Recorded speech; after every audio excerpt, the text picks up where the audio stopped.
Yes. It's okay. It's fine. We switch to hair. It's not good. Eh, so that's a jump scare.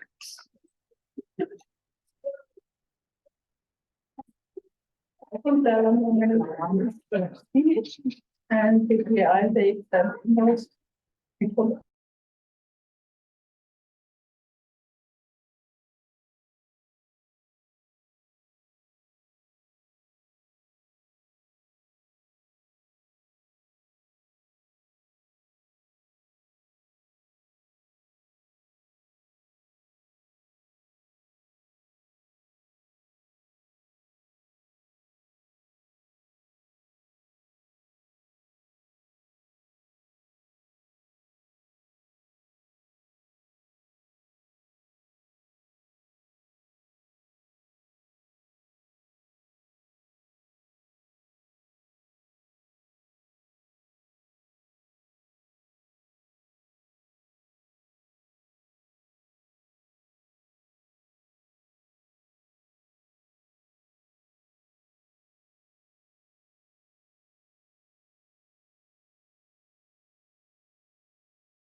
Okay.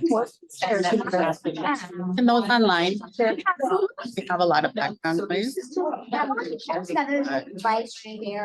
Can you hear them? I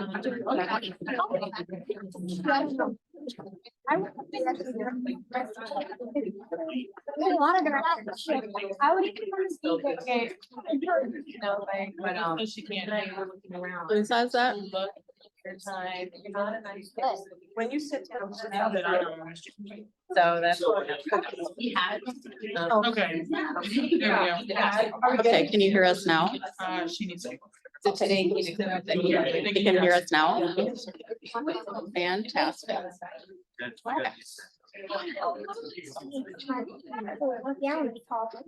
All right, welcome everybody. I don't want to sing.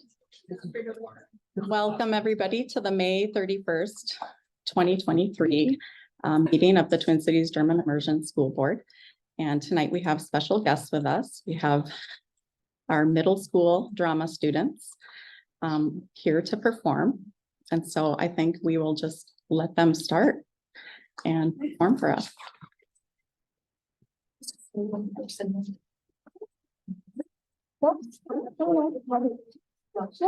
Go.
Okay, so when I started here in January, I started thinking I would teach choir because that is my master's degree in my program.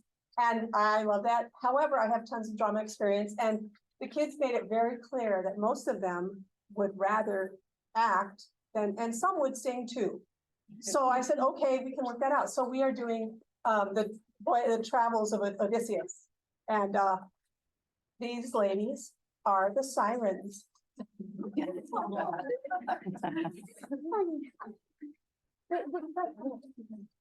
know. Okay. You'll know what song it is. Okay, or Tom. Ready? Please. Okay, ready? Baby sister me.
It's my neck, that's me.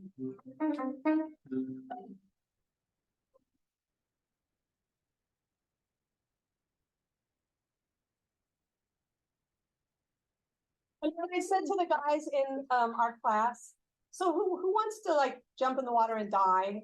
Because the sirens want you to jump in and drown. And they're like, I'll do it. So we only let 2 of the guys jump in, and this is what ensues after that.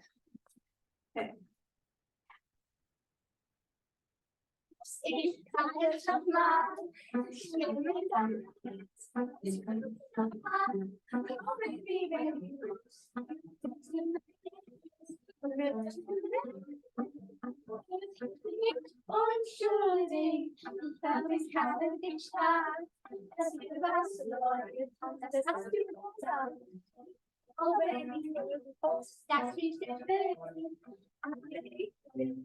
If you're ready to talk,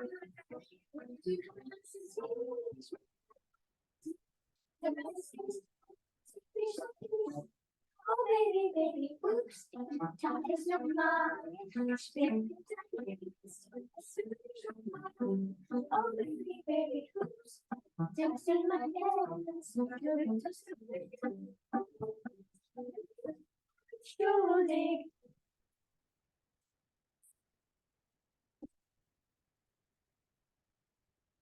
What are we doing? Alex. I don't have that. I don't have that. That isn't fair. It's that one there. Yeah, for sure.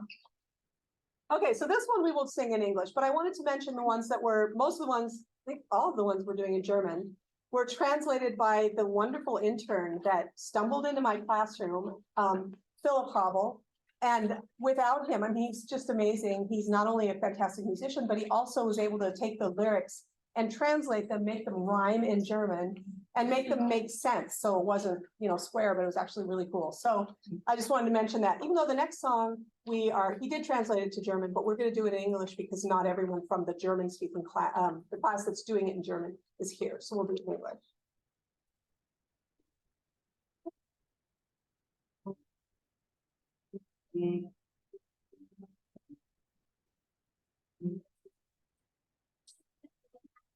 Spin it around.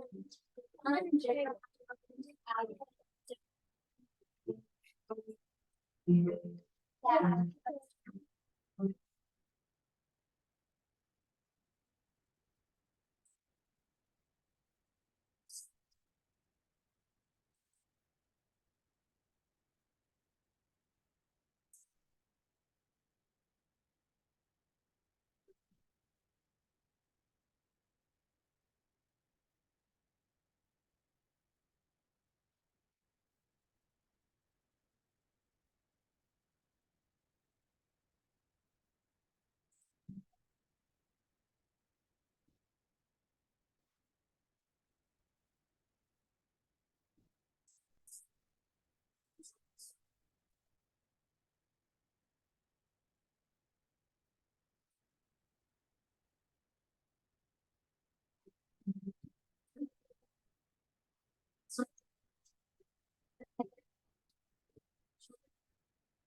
Okay, so our last song, is from band Styx.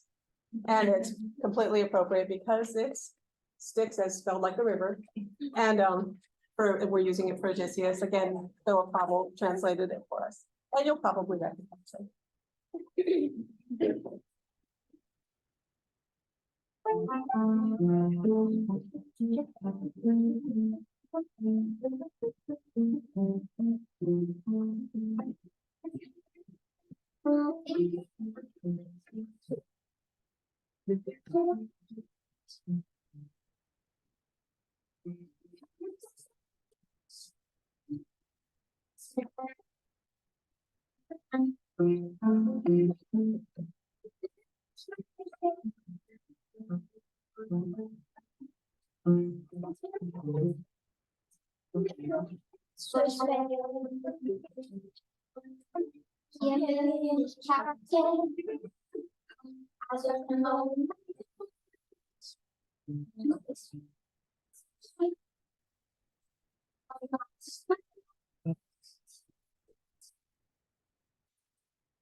That's right.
Thank you so much. That was really, really lovely.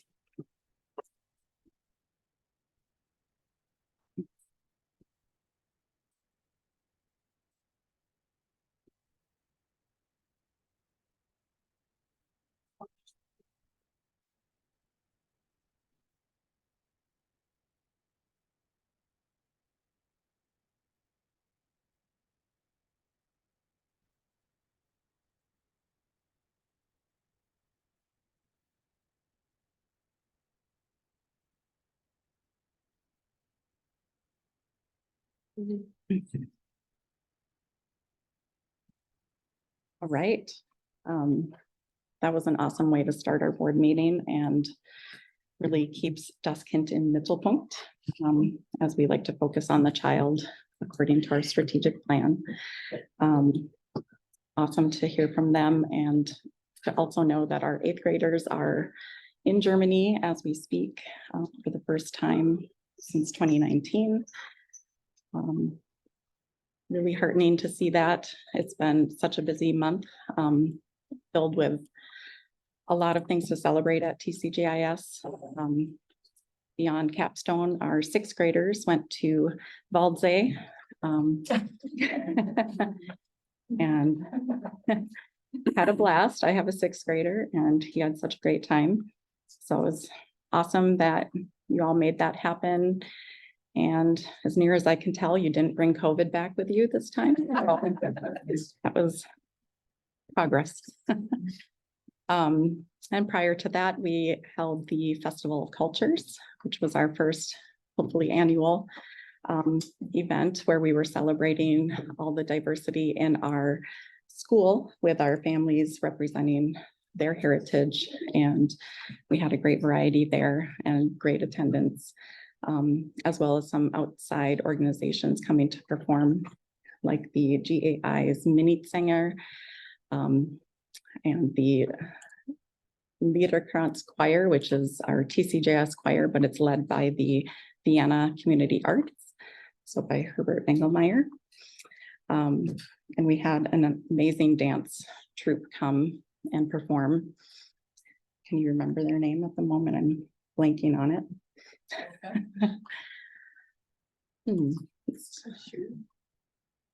Yeah, it'll come to me later. Like I said, it's been a busy month.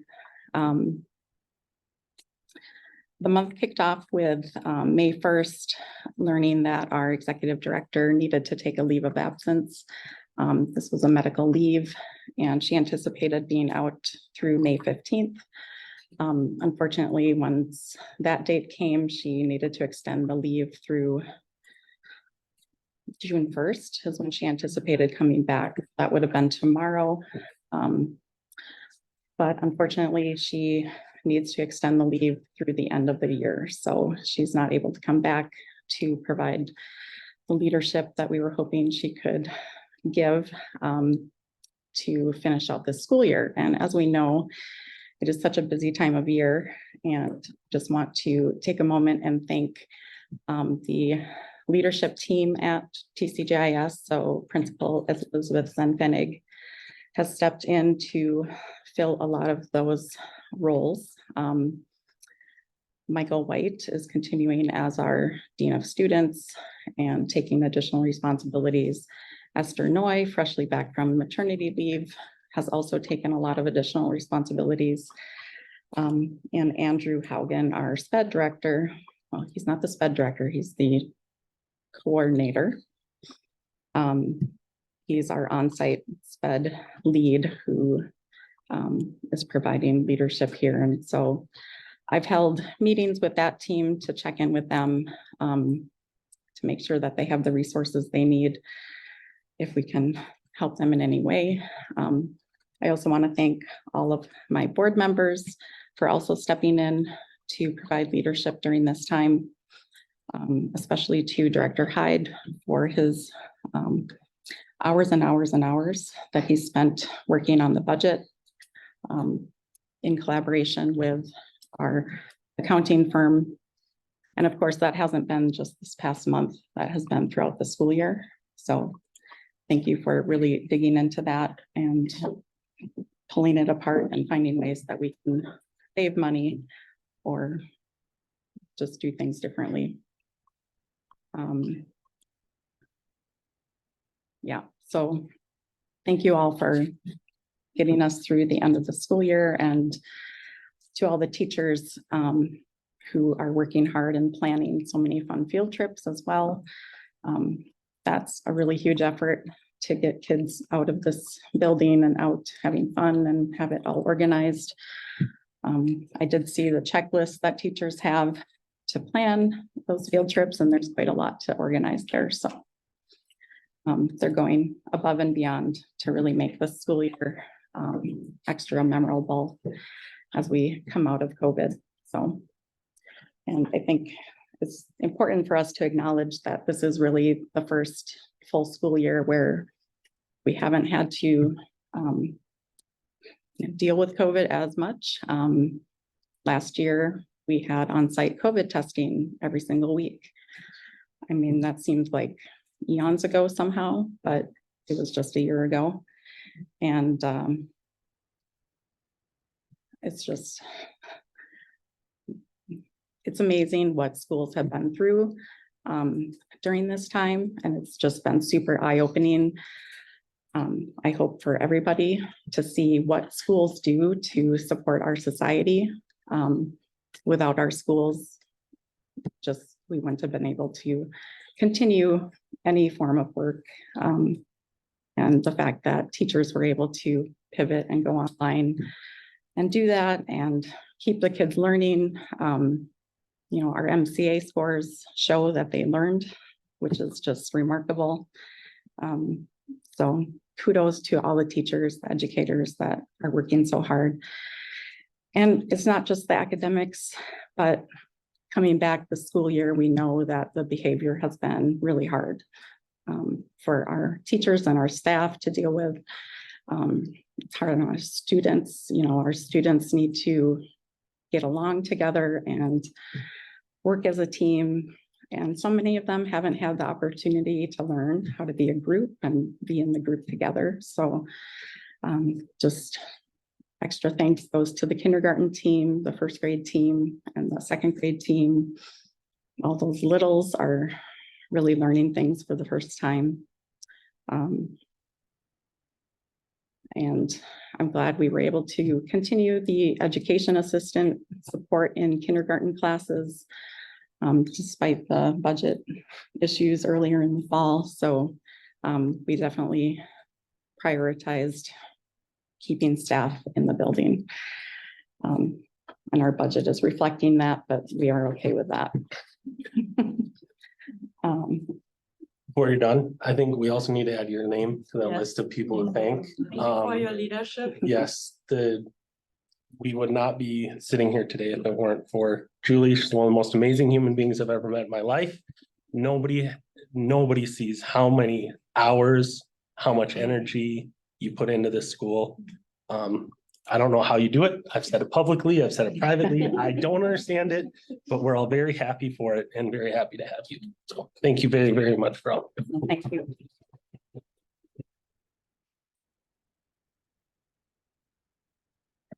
Okay, Director Albers, could you do the roll call, please? Director Albers here.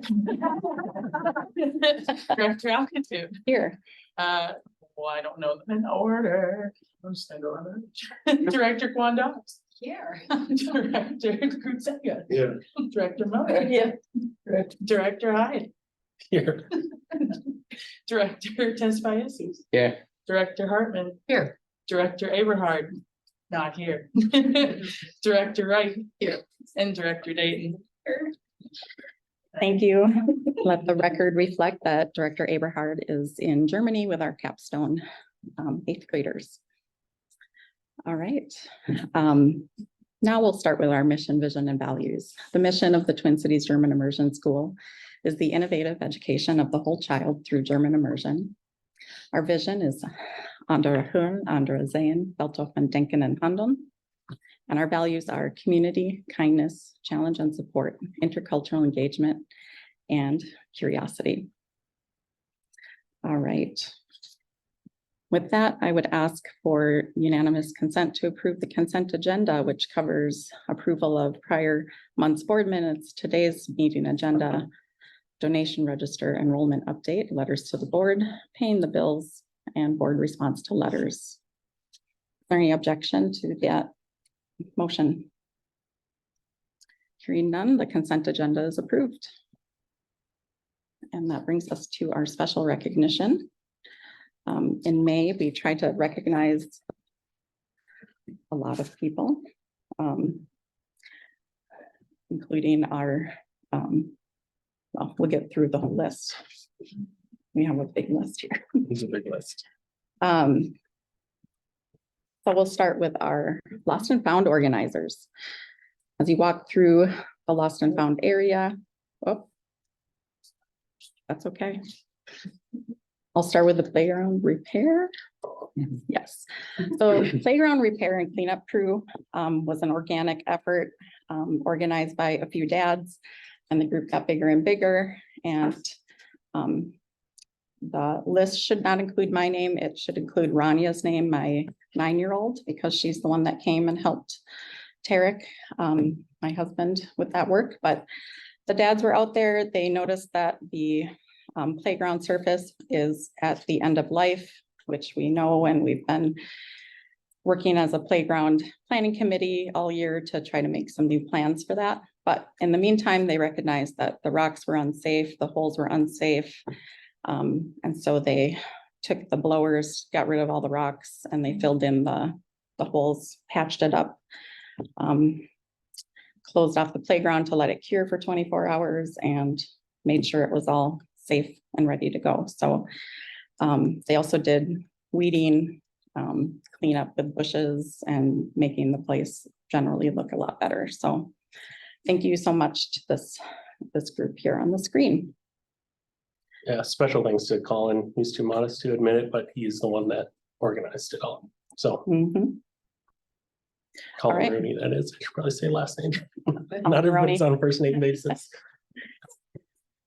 Lost and found organizers. You can see the before and after picture. I suppose you can't see. So sorry, we had to be in a new room today because the AC is broken in 100. I'm not convinced it's working here, but here we are. So if you want to see it, you need to pull up Zoom somehow. It's all in the packet. If you want to look at it later. It is in the packet. So thanks to Andrea, Alyssa, Monica, and Mary for doing all of that work to get that organized. And they put pictures on Friends of TCIGS, and they help connect lost items to parents. So thank you for that effort.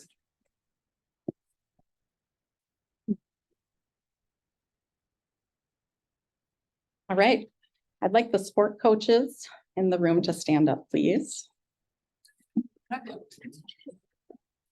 Awesome. So we've got 3 coaches in the room. Oh, four. So thank you, coaches. You are an amazing and inspirational group of leaders for our kids. And it's awesome to see an alumni come back and work as a coach. So thank you for doing that. Kayvon, you are doing the indoor track and field, is that right? Yes. Awesome. So, and a special thanks to our athletic director, Director Tabish, for organizing all these awesome coaches. There's a huge list of people that we're recognizing, covering cross-country, soccer, indoor track and field, Nordic ski, basketball, outdoor track and field, and volleyball. Give a shout out to Kirsten Parnheimer, she's online. Standing virtually. Thank you, Kirsten.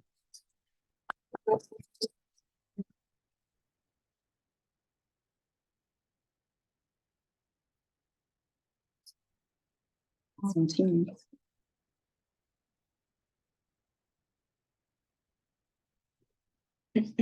Okay, Principal Fenfenig nominated the mentor teachers for recognition. So I'll recognize them on her behalf as she is now on the capstone trip as well. As you can see, we have several teachers who serve as mentor teachers to our newer teachers as they join TCIGS. This is a critical component of helping our new teachers integrate in, find their way around in our system, especially true for international staff that are learning a whole new educational system here in America. So thank you to all of these teachers for doing that, and I hope that it's rewarding for you as it is for your mentees. Thank you.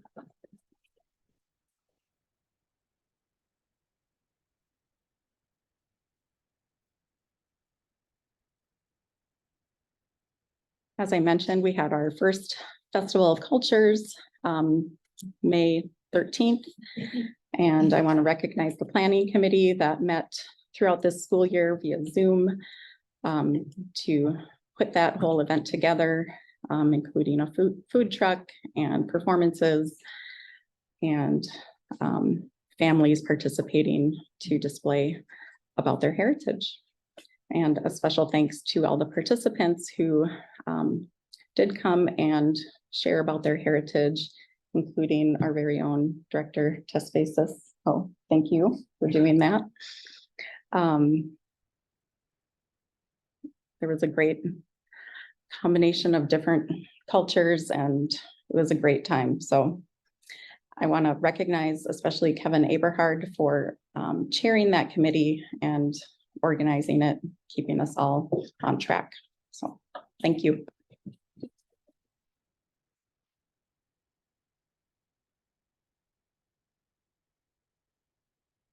And thank you to Candace Davis, who's here with us tonight, and Kelly Loudon. So Candace from the PTO and Kelly from the Parent Council organized the Meet the Candidates Forum. And thank you for doing that. Putting the questions together and finding a moderator and getting us all in one place. And you even provided snacks. So thank you for doing that.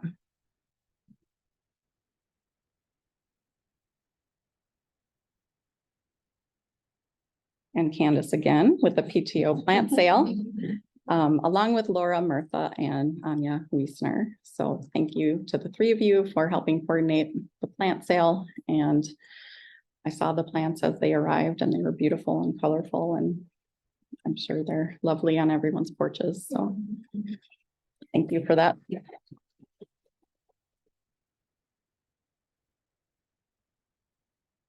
All right, I'll hand it over to the committee chairs to recognize their members of their board committees. Director Mueller, can you recognize your communications and outreach committee members? Sorry. Yeah, we had a productive year. Elizabeth Kestner was part of the communication and outreach committee. Also Chris Tabish, Jennifer Bordeaux, Julie Alcatut, Katharina Schirik, Kerstin Reich, Kirsten Christensen, and Mary Zimmerman were standing people on the committee, actively involved. Can you share some of your highlights from the year? The highlights from the year. One organizational thing is definitely that Mary Zimmerman really stepped up and is sharing and leading the communication efforts and recruiting efforts and working, as I can report, really well together with Katharina Schirik, who therefore has a little bit more time to concentrate on her tasks. And yeah, so Mary, I think, brought the recruiting, and she did a lot of analyzing and brought the recruiting to another level. Then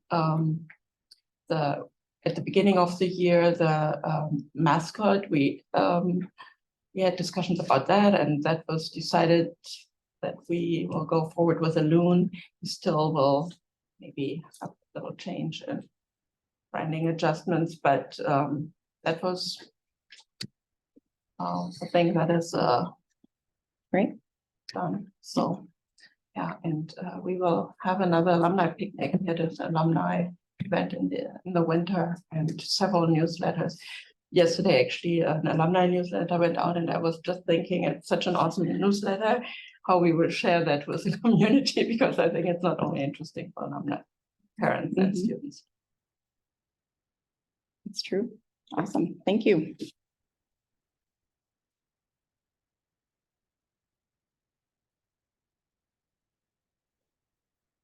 And I'll recognize the Diversity and Belonging Committee. Since Director Kevin Aberhart is gone, but he has been the chair this past year. And he had a good group of people showing up to support that work. And that includes the affinity groups. So the BIPOC affinity group is organized through that. Our LGBTQ plus affinity group had been organized by Michael White and Esther Noy. Michael White was quite busy this year and Esther Noy had a baby. So in several room briefs, we asked for parents to step up to organize that group. As with the BIPOC affinity group, it's parents who are organizing that. I think we did finally get somebody to volunteer to lead that next year. So that'll be great to see back. It was a great group meeting last year. And the same with our modern families. We're also looking for someone to organize that as well. So check your room briefs and contact Elizabeth if you're interested in that. And of course, these people were involved in the Festival of Cultures as well. So thank you to Diversity and Belonging Committee members.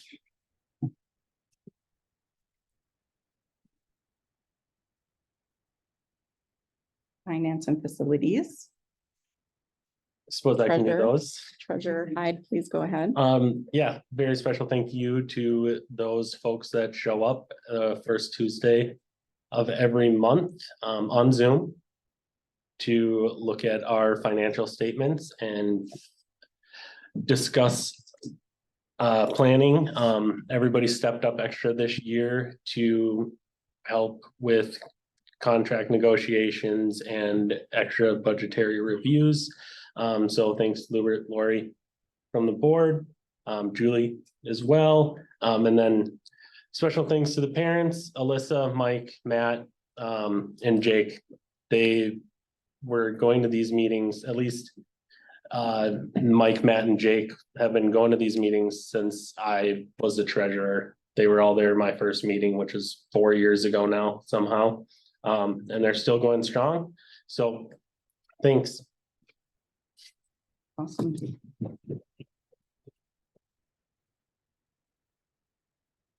And our fundraising committee led by Director Reich. Yeah, so our committee meets bright and early on Wednesday mornings, 8:30. So I want to give a special shout out to all those parents who were able to join us. We are laser focused on raising $110,000 to help support our budget, and this group really steps in big ways to do that, whether it's making boards to show our progress out on the playground, or filming videos, or lending their perspective as parents, or their professional expertise as professional fundraisers. So just want to give a big thank you to Erin Myers, Sarah Erkinen, Charles Price, Director TCIGS, Alyssa Moffett, Chris Kramer, Mary Zimmerman, Katerina Scherk, and Lupert Director Kuzinga. So thank you all for helping us get to our goal. Fingers crossed we'll get there.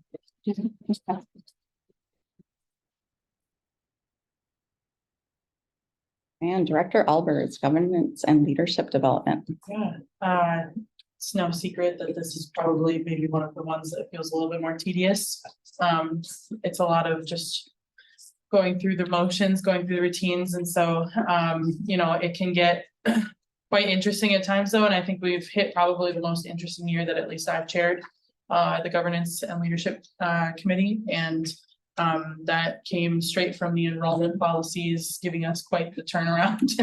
And I want to thank, you know, the people on our screen, so Julie, Elizabeth, Zane Bennig, Catherine Radke, Nicole Rochelle, Richard Hyde and Lori Hartman. You guys have been instrumental in trying to get those things caught up and fixed. And I can't thank you enough for putting up with my chaotic schedule as well. And, you know, somehow running into every holiday with our meetings and needing to change all the time.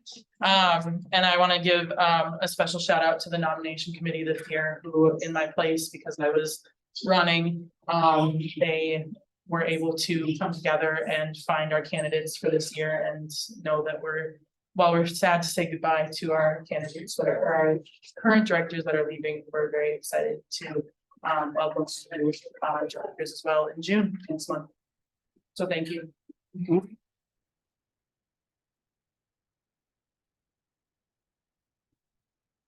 Before we move on, I just want to point out that Chris's name is on this sheet 5 times. So, thank you.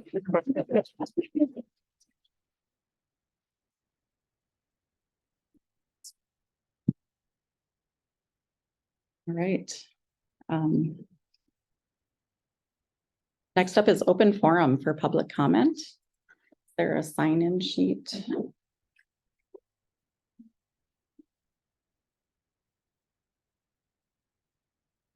I think people thought it was. That is what it is. Looks like we have 4 people ready to talk. We'll start with the first person, Carrie Nelson. Parent. Carrie Nelson, I'm a parent, I'm a Minneapolis school counselor, and I'm here to talk mostly about the GLSEN National Climate Survey. It's done every 2 years since 1999. This last data cycle, they've collected data from 22,000 respondents across 50 states, queer identified youth, about their experience in school. Their summary statement is that schools nationwide are hostile environments for a distressing number of LGBTQ+ students, the overwhelming majority of whom routinely hear anti-LGBTQ+ language and experience victimization and discrimination at school. Among their data, 97% of respondents hear gay used negatively or no homo. 68% say they hear this frequently. More than 80% hear homophobic or transphobic slurs in school. My son was in kindergarten the first time that he heard from a classmate that his gay aunties are against God, which has come up a few more times. This year in 4th grade, he said just this week, he's heard that gay is sus and that Nazis are better than you might think.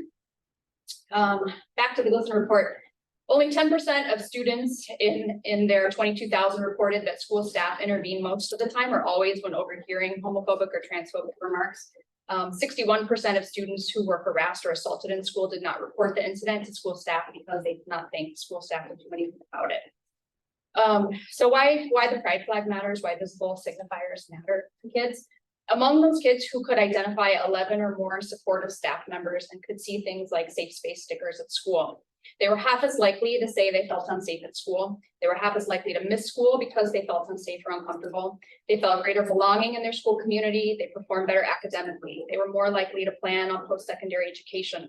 They reported better psychological well-being, higher self-esteem, lower rates of depression, and lower likelihood of having seriously considered suicide in the past year. Only half of the respondents of the 22,000 were in their school's GSA where one was available. So we know there are a lot more affected kids than the ones that we think we know. Queer kids come from all communities, every country in the world, all religious and political backgrounds, and are part of all of our schools. How schools treat and value queer kids matters very much. The GLSEN report ends with, especially given the decline in LGBTQ+ supports in schools that we found in this year's report, it's imperative that all who are committed to ensuring safe and affirming schools for all students intensify their efforts in policy, advocacy, and classroom practices. They call on this list of supportive practices, some of which we do. Supportive educators who say something when they hear homophobic and transphobic comments. Visibility in the curriculum and in the school community. The presence of a GSA in the school. Supportive and inclusive school policies, including strong anti-bullying policies and inclusive gender policies.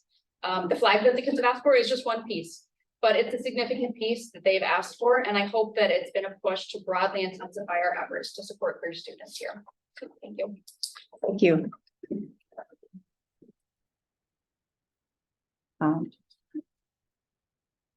Gustav Beaton.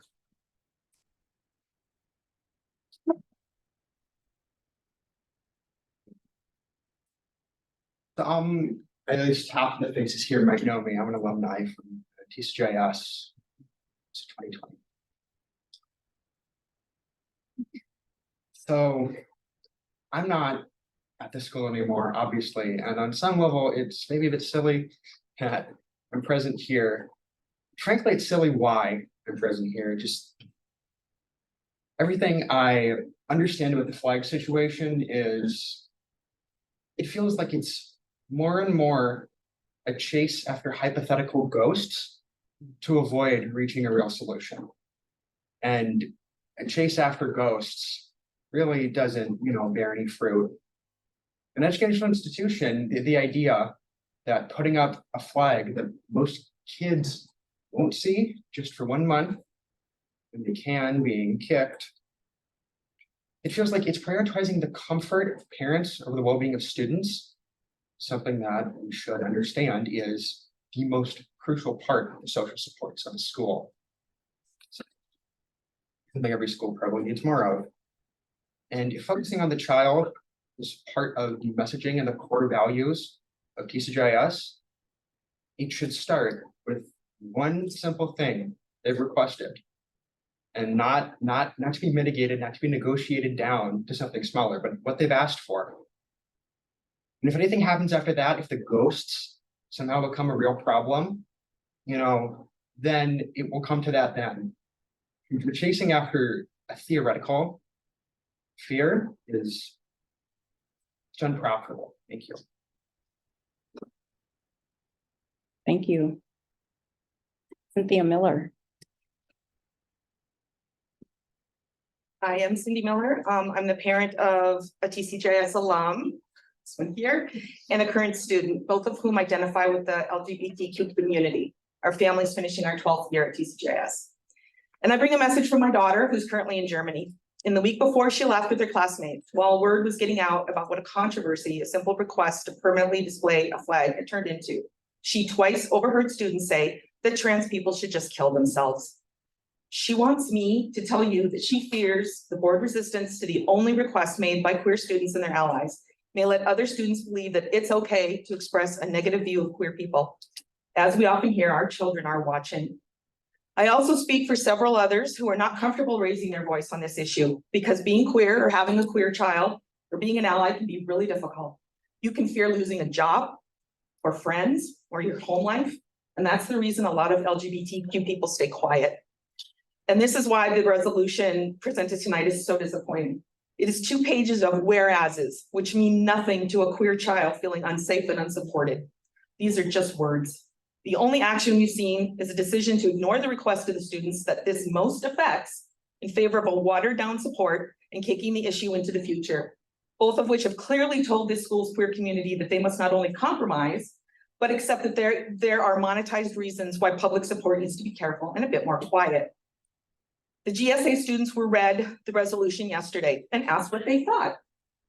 When I was a college communications instructor, I had taught George Orwell's essay, Politics in the English Language. So I know the rhetoric in which this resolution was written, but I doubt the 11-year-olds do. This is not a viewpoint or a policy issue or an opinion. This is the essence of who queer children are. And I want to be very clear about this. Queer kids are dying. They are receiving messages day after day that who they are is not right, should be hidden, should be discussed only when they're adults, is shameful, will not be accepted.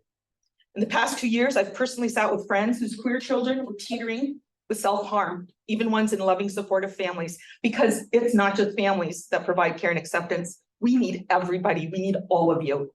It's not the time for hesitancy and moderation in the support of our most vulnerable students. It is not the time to negotiate with the students over what they should be satisfied with. If anything, from what we are seeing around the country, this is the time to go overboard. And I understand and support the desire to abide by the First Amendment. But in the meantime, queer kids are dying.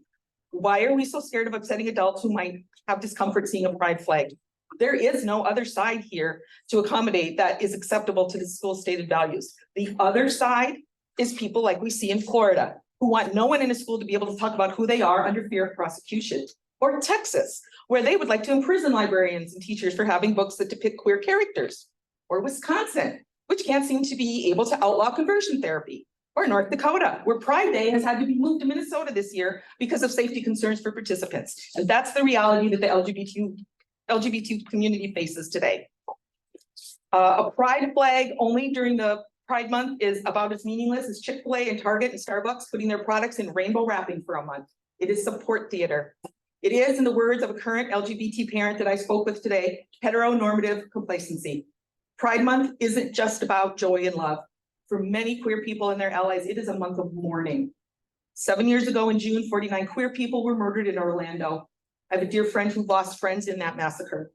6 months ago, well within the memory of our kids, 5 people were murdered in a gay bar in Colorado.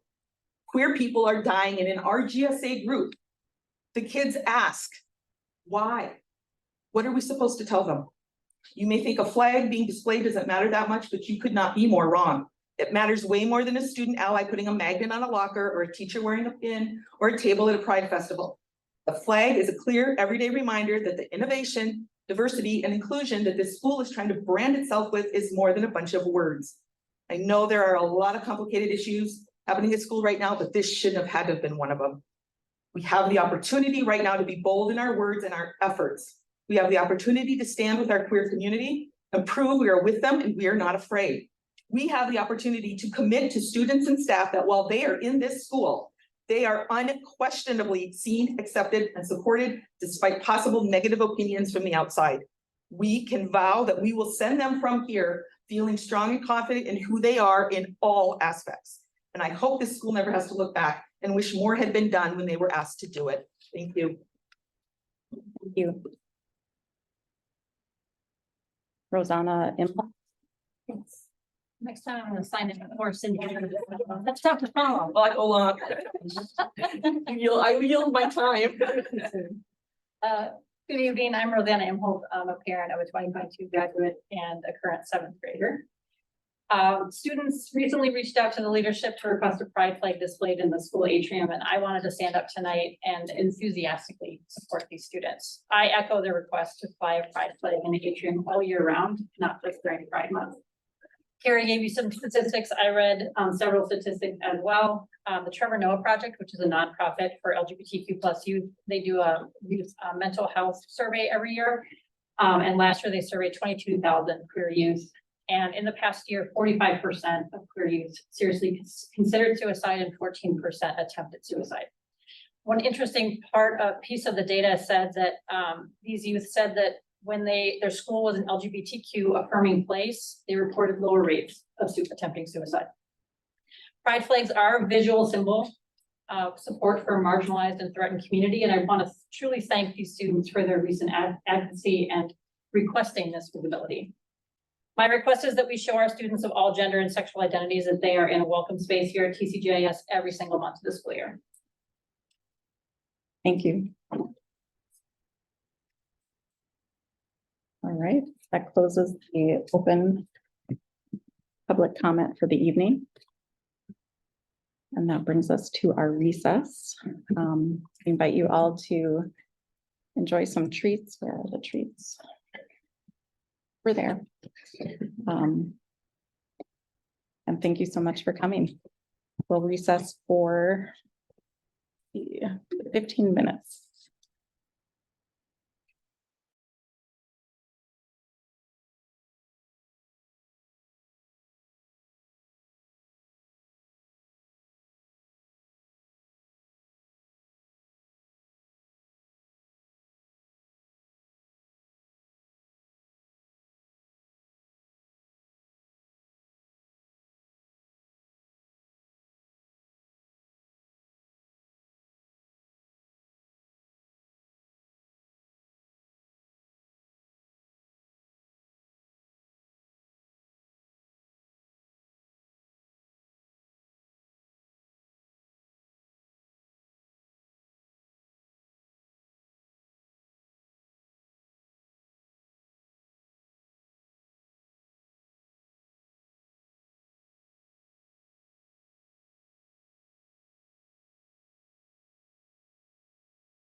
Can you unmute us? Perfect. Awesome. Okay, it's 7:46 and I'm calling this meeting back to order. Next item on the agenda is the Q-Comp presentation by Ginger Sanford. Thanks for joining us, Frau Sanford. Thank you. About hours is gonna get it going. You can all see it. Okay. So yeah, I am Ginger Sanford. I've been our Q-Comp coordinator for 7 years now, I believe. And I will be turning it over to Claudia Mueller for next year. So this will be my last little Q-Comp presentation to the board. And Frau Mueller is excited to take that over, and I'm excited to hand it over to her. For everyone. So just to explain real quick what Q-Comp is, for those of you that aren't aware, it's a state-funded program for all the licensed staff in our building. So not just teachers, but also the social workers and counselors and stuff.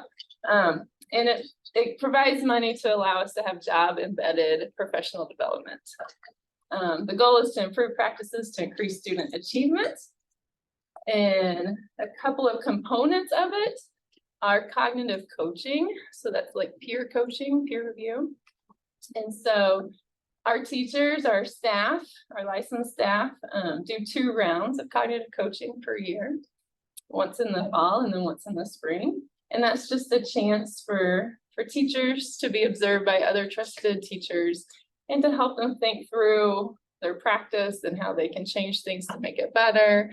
And just think about the things that they might want to change or keep, or, just to help them perfect their practice. You can see here our coaches. We have several cognitive coaches. Kevin Eberhardt, Mary Flavel, Scott Stevenson, Eveline Stillwell, Nina Maslowski, Carol Mecklenburg, myself, Claudia Mueller, Roxanne Cornell, and Catherine Gilhoff. So those are our coaches this year, and several of them have been coaching for several years. Another component of Q-Comp is PLCs, which stands for Professional Learning Communities. At our school, in the elementary school, it's grade level based. So our teachers are in teams based on what grade level they teach. And in middle school, it's subject based. And so whatever subject the teachers teach, they form groups around that. And then we also have a mental health team as well with our school psychologists. So we had 9 groups this year. And we were lucky enough this year to have a PLC coordinator, which was Nina Maslowski. She did a fantastic job in her role for the first time, coordinating the PLCs this year. And I hope that she considers continuing for next year as well. I have a quote here that I thought was a good thing to think about when we think about our PLCs for Q-Comp. PLCs are the lifeblood of innovation and risk-taking in schools. Teams that constantly learn together and work to discover what is best for students. And that was from Andrew Miller from Edutopia. As part of Q-Comp, we are required to have goals that we meet each year. So we have one school-wide site-based goal that everyone in the building is working towards achieving. And this year, the goal was based around reading. So the goal was the percentage of all students enrolled in grades 3 through 8 at Twin Cities Sherman Immersion School who are proficient on the reading MCAs will increase 1.5% from 2022, which was 67%, to 2023, which we would hope would be 68.5%. And I'm happy to say that we met that goal, and we were actually exceeded it. So we were at 69.03% proficient for our students this year in reading MCAs. Very excited about that. Then not only do we have this site-based goal, but each PLC also has its own goal that they're working on. So I listed a couple here that were met this year. The first and second graders increased their scores on literacy assessments. The first grade was working on writing. Second grade was working on reading by 10% at the end of the year. And that goal was met. By May, 70% of all 3rd and 4th grade students will be able to complete an in-class mental math assessment with a score of 70% or higher. So 3rd grade was working on addition and subtraction to 100. 4th grade multiplication and division fluency to 100. And that goal was met as well. And then the last one I want to point out today, 80% of students of access literacy services will advance a category. So on our Fast Bridge screeners, the categories are automatically listed as high risk, some risk, mainstream, and college pathway. And so we were hoping that the students would advance those categories by the end of spring, and I'm happy to say that that goal was met as well. Also, as another part of QComp is our teachers, our licensed staff can be part of a book club with other teachers in the building. And so there's a list here of several different books that were studied this year in small groups with teachers. So you can look there, anything from Daring Greatly to, you know, setting those limits with a strong-willed child. That's an important thing to know as a teacher. Teacher Misery. Sounds intriguing. I did not read that one, but it sounds interesting. Of Boys and Men, Why the Modern Male is Struggling and Why It Matters and What to Do About It. And then this German one that I'm not even going to pretend to pronounce. Grit to the Power, Passion, and Perseverance and Hacking School Discipline. The Hacking School Discipline, this is the second year that that one has been part of a book club. So there's been a number of teachers that have participated in reading that book so far.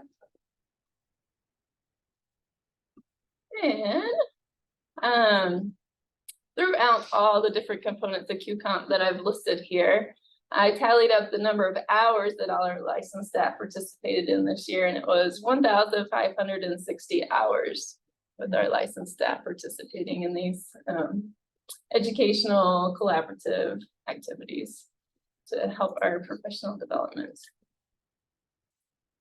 The last slide I have is our QComp budget for this school year. I included a link there, so you're welcome to look at it and let me know if you have any questions.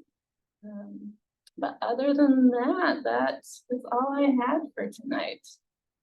So let me know if you have any questions or comments. Thank you so much. Are there questions for Frau Sanford? Yes, Director Miller. Yes, I'm curious if how the participation from staff, especially teachers, is no, maybe of all staff. If like are there some like EAs or staff who are more interested or participating and some are not, so, or is it even, or EAs are not eligible for this. Okay. It's all licensed staff. Oh, licensed. Sorry, EAs are licensed. I would say everyone is very interested and excited. Some people struggle to find the time, especially if they're newer staff and still trying to get their feet under them in a new school or new to teaching. And so they may not participate in as many optional pieces of the QComp program as they would. More of our staff that's been here a while and understands the process and has their curriculum ready and you know, feels comfortable in the building, they're more often to participate in almost everything that's optional. Yeah.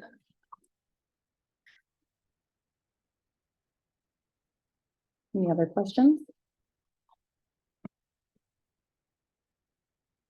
Could you comment how the QComp meeting all those hours, does that impact our school calendar?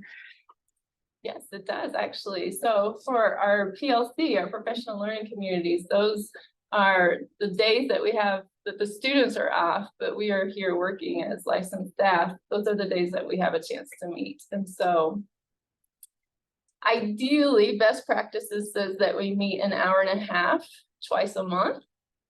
Our calendar doesn't quite reflect that, but we make it work. We do an hour and a half each time that we have a professional development day. And then some groups might choose to meet outside that time as well. Is that just the full PD days or is that half days also? Both.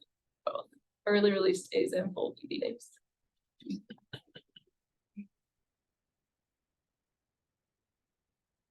I think in the past, is this the program where we had teachers meeting and we hired subs to cover for the teachers? Right, we used to do QComp embedded days is what we would call them. And so each PLC would have a day 3 to 4 times a year that they would have the full day to meet and collaborate and work and plan, and they were hands down very, very positive. And we miss them dearly, but the money is not in the QComp budget after the accounting fiasco that we ran into. And so we don't have the money to offer those days anymore to pay the subs. So we kind of had to back off of those for a few years. I think there's the issue with the shortage as Yeah. well, like, Yeah, we had COVID, then a sub shortage, and then no money. So, yeah. But if we can figure out a way to make that happen again, the teachers would be very happy about it.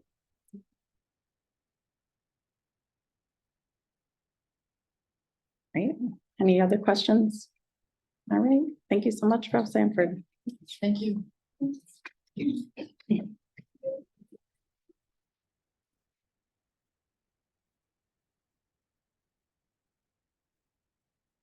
All right, next agenda item is the executive director search. And in the board packet, there's a proposal from Charter Source. And tonight we have Karen Cleansing visiting. She's here to talk us through that proposal. The proposal is describing a fractional leadership option that we could entertain to get us through this unexpected time until we can find an interim executive director to take us through the next school year. Charter Source is a collaborator of TCIGS, and we're working with them on our financial analysis as well. We hired them as a consultant to help us look at our operations and offer any advice that there can be for that. So that's been really fruitful. Gotten some good advice there so far. So welcome, Karen. Thanks for having me. Again, my name is Karen Cleansing, and I work with Charter Source. Charter Source was created in 2016 to really support, started out to support boards. And the more my colleague got into supporting boards, she found she needed some help with supporting other operations of the schools.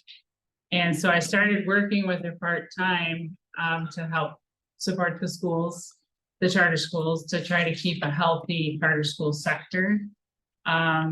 Because what we've found is there's a number of resources out there for traditional public schools, but charter schools don't always run the same way.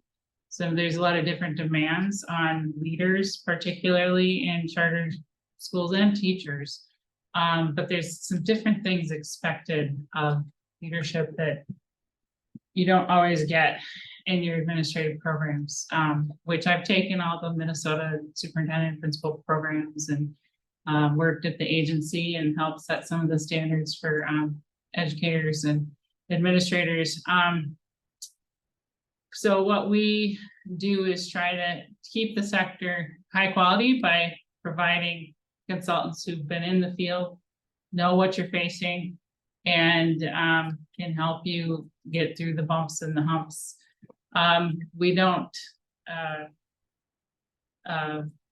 we have started a leader program, a program that does go out and search for leaders. I think you guys are entertaining possibly using Erica, possibly, not sure.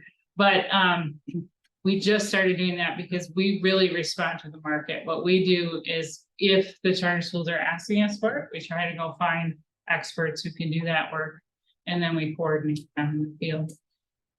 We've been getting a lot more requests for temporary help in operations, finance, and executive directors, as schools want to take time to transition to a new director. They want to find the right person, find the right fit. They don't want to be rushed to hire somebody just to get the duties done.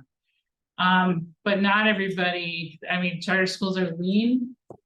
Not all your layers of leadership or instructional leadership and instructors know all of the facets of how to run a charter school. And so it can be a time where, as you're between directors, things can happen. So what our goal would be is to come in not full-time, because I actually don't want to be here full-time. I don't want to take over the school. I don't, it's not the goal. The goal is for us to help fill a gap, monitor things, monitor systems, and help keep systems moving in the right direction so that compliance pieces are met. People feel safe and supported and get paid on time. Just monitor all those systems and infrastructure that really matter to keeping the day-to-day school going.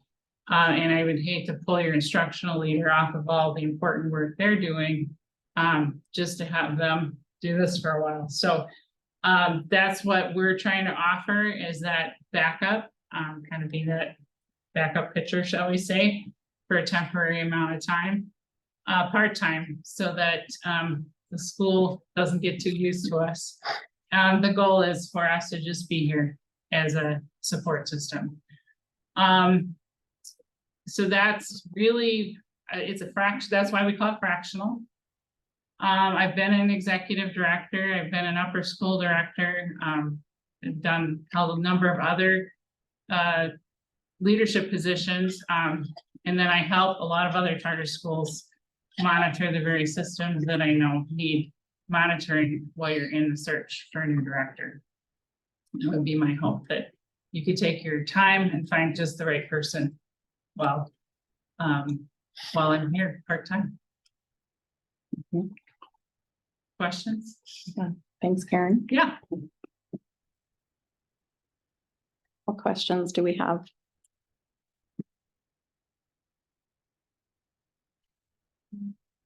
What do you see as an appropriate time frame to transition from what we are about to engage into finding somebody who is able to be in the school on a full-time basis? You mean how many months? Yeah, like, Yeah. I or think, the average, whatever you see. yeah. Well, I think what our experience is usually is seeing, it can take anywhere from like 2 months to 12 months, depending on who's out there, what they're looking for, and what kind of school you are. On average, I would say it's around 6 to 8, but it could be as short as 2 or 4. So what we do is we suggest like a month to month with a ability to go half month if you find somebody. And then there's always the opportunity to just overlap enough so that we can pass the baton pretty easily. Yeah, so I think our goal is to only commit if we know that we're gonna be here long enough for you to find somebody. But I wouldn't suspect it would go more than, I wouldn't want it to go more than a year. I would think, but since it's a school, and if you don't find somebody by September, and you're not finding someone in the middle of the year, you know, I could see it possibly go to June, but that would not be the goal. So, and we also keep an eye out for folks who are looking, so definitely be sending some ideas if you have any. So I read through the blue points that it says are. Those came out of your job description. Yeah. Director, yeah. Would accomplish what is in blue below. Yeah. But more than just this checklist, do you, when you come into a school, do you see it as like just like a holding of the way things are, or is there a sort of consultancy, like change? Are you just maintaining? Or are you willing to, you know, look into things, suggest changes, and work with either administration or the board on those things as well? That's a good question. I think I'm willing to go as far as I feel like the school wants to go with it. And I would be very sensitive to the school wanting to not move in any change mode. But if they want to work on some strategic things, it's kind of the nature of the jobs I've had, so definitely be something I could do and help the school with. But if the school wants to just maintain status quo, I know how to do that too. Okay, I'm but it doesn't have to I'm just gonna be, look to the board and the instructional leader, which I think, is it a principal or? yeah, Yeah, for those cues, okay, because I don't want to overstep, yep, that's kind of where we're gonna be. yeah, that's exactly. But what I'm I also was- not gonna look at something and say, why don't you do it this way? You Yeah, know? good, that's exactly what I I'd was ask the hoping to question hear. at least, Yeah. yeah. Awesome. Mhm. And then, I didn't, so I see the fee chart, but did I miss like a proposal or? We didn't put a proposal out because I Okay. was waiting kind of Yeah. to see what you're, So what are you? So you're like a month to month situation is fine and. You know, whether we end up with an interim, you know, we haven't decided we're gonna go seek an interim or just stick with charter source. And even if we were to go that route, who knows when we're gonna find that person. So you're Right. fine with this, whether it's 2 months or 8 months? Okay, is there like a certain like notice that you would want to have? we can build a notice. Oh, we can build a notice in, but I Yeah. think we're so used to working project by project that. A month is fine with the 2-week notice, which is pretty standard in this sort of employment situation, And then, which I'm not employed, I won't be employed here. yeah. Okay, so we don't have to pay FICA on top of that.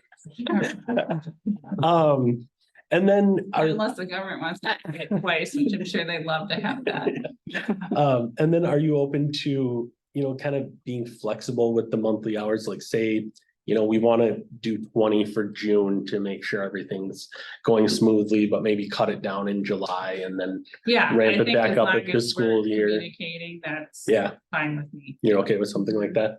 And then we already have a contract with Charter Source, with Kelly. Is this above and beyond that, or is it kind of pairing with that? What would that look like with, you know, the goal of that was,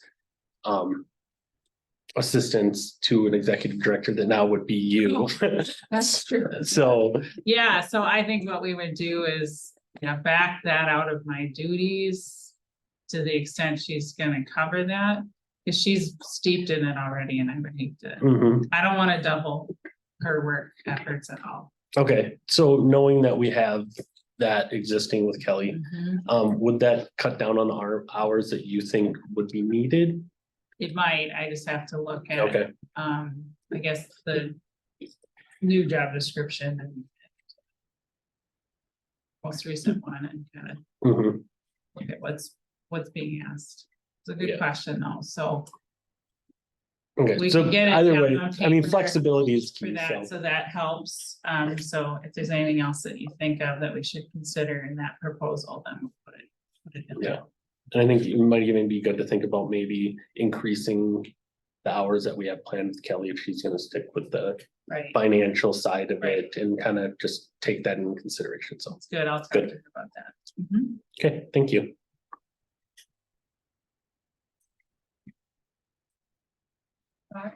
Other question? Yeah. Yes, Director Hartman. Probably unanswerable in a perfect way, but kind of dovetailing off of what Richard was asking you. I don't know how many times or how often you've done this fractional coverage thing in the past, but based on those experiences, do you have a sense of the amount of time you need to invest and whether there's a big ramp up period? You know, you sort of kind of know us and are getting to know us, but it's still pretty new. And, you know, with the goal, obviously, you mentioned the new job description, and that will need to be looked at. I don't expect an answer on that now, but I think one of the things I particularly want, and I think if this is shared, want to be sensitive to is not offloading or moving too many of the existing duties to people's existing jobs, because we know they have enough to do. So the reason we want someone to plug in is to relieve that, but and to cover it. And like you said, make sure nothing gets dropped. And I know it starts at 4 hours a week and gonna guess we don't end up there. Probably. But, you know, is this like, oh yeah, no, it's gonna be 20 hours, or are you really efficient? Guess it's like, how does it How go? efficient can I be? And Well, also, I sorry, am one other pretty question. efficient, but How much yeah. of that is like here at school? I saw in the, at least the initial proposal, I'm not sure if this is the same version, that some piece of it would be, or maybe a big piece of it would be remote, or Zoom meetings or team meetings or There are whatever. some, yeah, there's some remote, some in person. I think I can map out kind of what the hours can be and what I can work on, or how long it's gonna take to do the various duties that are on that sheet, and then I'll have a better idea. Now that you're kind of closer to, this is what we need you to do, and then I'll back out Kelly's and then share that with you. It's probably not 4, but it's also not the top either, so I think the middle makes sense. Somewhere in the middle, we just have to, and then it might, depending on, was it Richard? Yeah. Yeah, what Richard was saying, there might be some months that are more than others because of what's going on at school, what's due at the state level, those kinds of things. So the way in this flexible model, would we kind of settle on a number of hours and then just keep open lines of communication? If you say, oh, well, this month we're gonna have this, that, and the other, and it's gonna take more time. Yeah. It doesn't sound like this would necessarily work like a cap on a month. Not necessarily, well, it would be my goal to not go over, because you have to maintain a budget. Yeah. But, and I'm not necessarily charging every little hour, but within, if July is gonna be not very busy, because we're not working on World's Best Workforce, we're working on that in October. I'd probably assign 10 minutes in July. Okay. 14 or 15 in October or something like that. So and there might be more in August because there's a lot of meetings with the staff, and I'd want to put a face to it, you know, a name before we get too far down the road. So I think I can give some general ideas of, it'll be about this month and this amount of hours in this month. Yep. And my goal is to try to keep it, you know, economical. Director Quandops. I'm not exactly sure who to ask this question, so bear with me, but I'm curious about how, when you step into this role and it's your first week, how do you bring people together? You're walking into a situation where it's really important to do. Yeah. And Yeah. then also, as you're transitioning out, how do you make sure that you're transitioning out in a way where people are staying together as they're going through that transition? Yeah, so my leadership style is very relational. So the first thing I'll probably do is meet some of the key people that I'm gonna have to meet with regularly so that I know who to go to help which systems stay on track. Definitely need to meet with the instructional leader and get to know that person they are hoping for from me and what they're hoping I don't do. And then I'll probably have to set some, you know, here's how you could help me be able to keep things going well for you. And then we make a plan for how to introduce me to the rest of the staff and how the school wants me to interface with their remainder of the staff. There's gonna have to be some meet and greets, and I'm gonna have to be available to again, put that face to the name and connect with people and get to know them. I definitely touch base with folks on a regular basis, and then we get some processes in place that keep things moving. Some check-ins that are non-threatening, that are just helping us keep the work moving ahead. And sometimes we develop processes that my intention is for us to hand that over to the next person so that they're not walking in cold. We do this with boards when we develop boards too, with the board development process. Then there's similar need usually in the leadership of operations and finance. And so it'll be my hope that we get those systems in place so that the new person who comes in can have those to work with and adjust to their model or style when they get here, but at least they won't have to start fresh. This is a question for you, Karen. Are we expecting Karen to be forward on a regular basis in this forum, or that be more to you than before? Tell us how does it normally work? Yeah, I would suspect that, so I'm accustomed to board planning meetings where the leader and board leadership need to plan board meetings and be at the board meetings. Sometimes it might be virtual, but sometimes it might be in person, and that would be my expectation because of the role that I would be in. But you might do it differently, I don't know. No, I think Yeah. that's what works best, I guess. Yeah, she would be reporting to the board. Our authorizer has given their blessing to have both Elizabeth and an interim report to the board. If we decide to do that. Yes. I just have one question, kind of piggybacking off of Jennifer's question. Do you usually leave these situations feeling like you have a sense of what the school might need in their next executive director to kind of help advise the board in that search, or?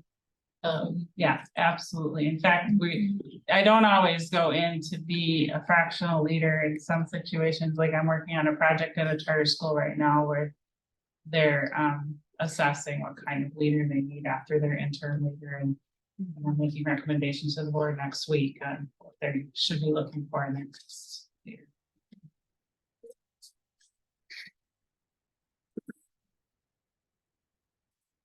May take me a couple.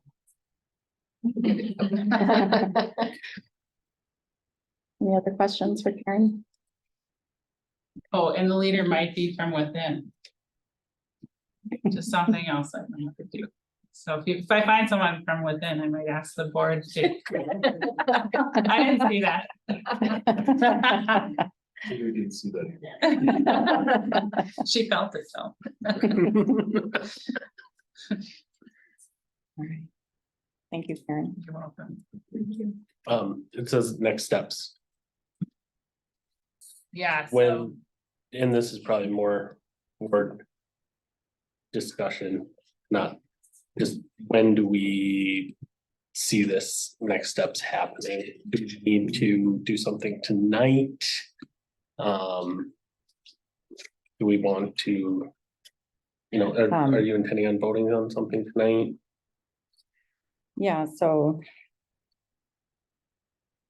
prior to today, I had updated the agenda, but it's not in the board packet. But I did add action, consider executing charter source contract. I think we could do that as in decide if we are going to negotiate a contract. So authorizing, say, the executive committee to negotiate a contract. That's where it's gonna go next, so. Okay. Great. Yep. So would you like to make a motion? I would. Go for it. I will make a motion to allow, I don't know how to word it, allow the executive committee of the board to enter into a contract with Charter Source with the level of service that they see fit after further discussion with admin. Does that work? Anything, anybody want to add? I have it sorted as to authorize the executive committee to negotiate a contract with Charter Source for correctional leadership. That's what you said, right? So Yeah, moved. that's exactly how it's. Great. Is there a second? And Thank you, Director Quan Dobbs. Discussion.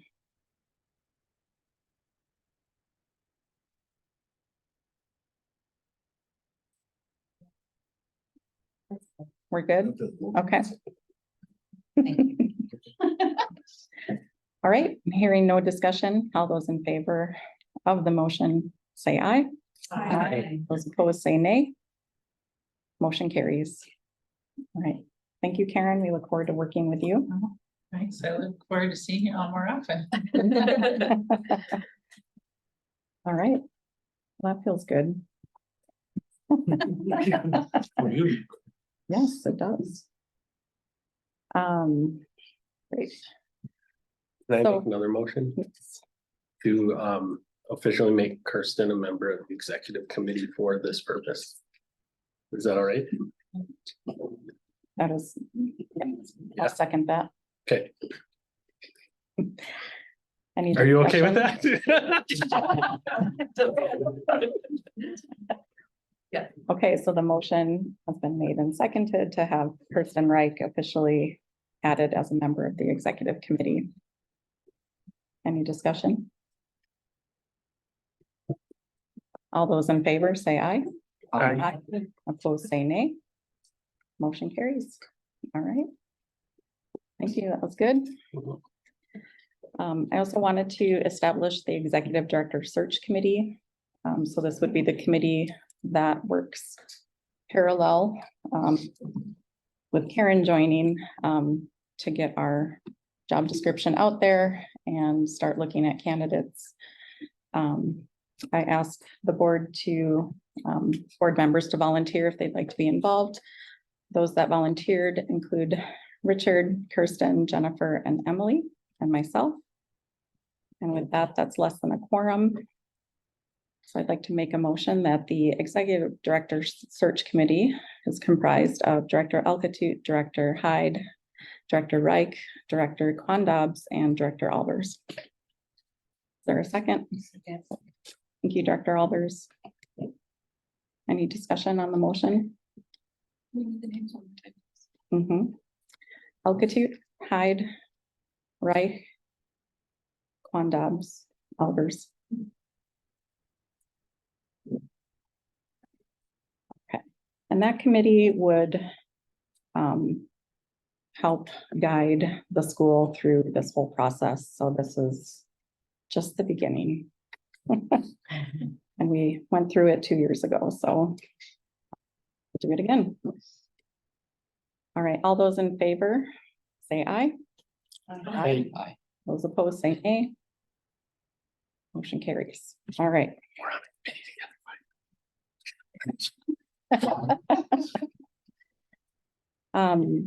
In the board packet, we have the interim executive director job description that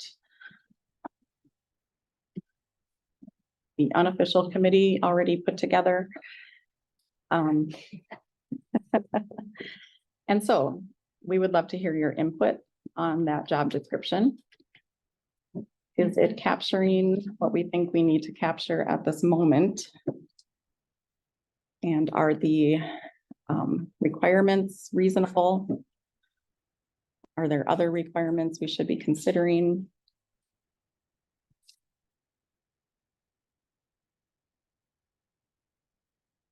Any other feedback?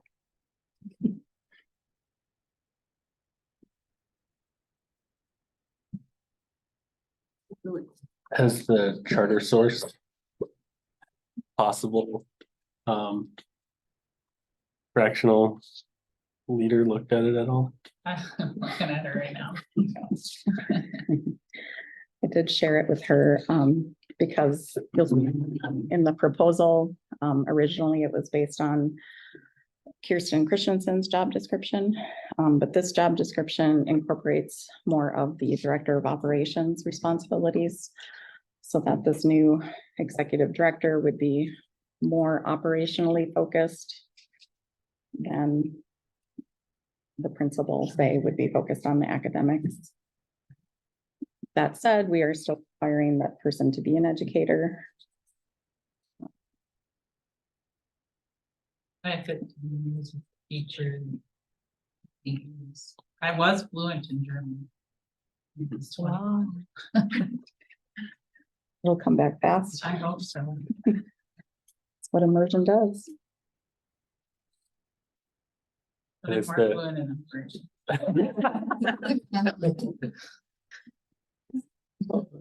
Like you read my priority list. Yeah, Yes, notably, we're deprioritizing German. especially for the interim.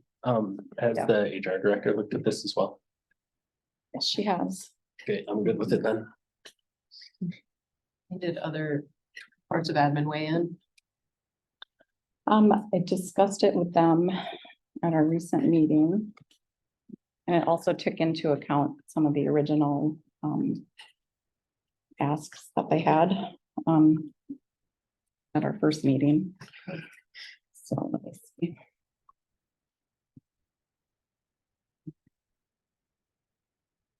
Trying to find my notes from that meeting. Just out of curiosity, if the board votes and approves on this job description, then does the board would have to vote and approve any changes to said job description? Or no? Can you repeat that? So if we vote and approve this job description exactly how it's written, Mhm. and then through, further talks with Charter Source Administration amongst ourselves, we decide to change it, do we have to vote on it every time? Or is there a way to make it more fluid? So we don't have to do that, I guess. Well, you'd have to ask the board to give that authority to the executive committee. So What about the yes, hiring committee? or to that, either one. I'm trying not to make another motion here, people. To answer Director Hartman's question, so yes, all of the administrators reviewed it and had the option to comment and make edits. Principal Zenfennig made some great suggestions, which were incorporated. So he was given the green light. I think it reads great. I really thought it was really great. But I'm not like a direct stakeholder in the day-to-day in the office, so I want to make sure that those folks are also on board with, kind of divvying it up a little bit differently than we have in the past. Yeah. But it made sense to me.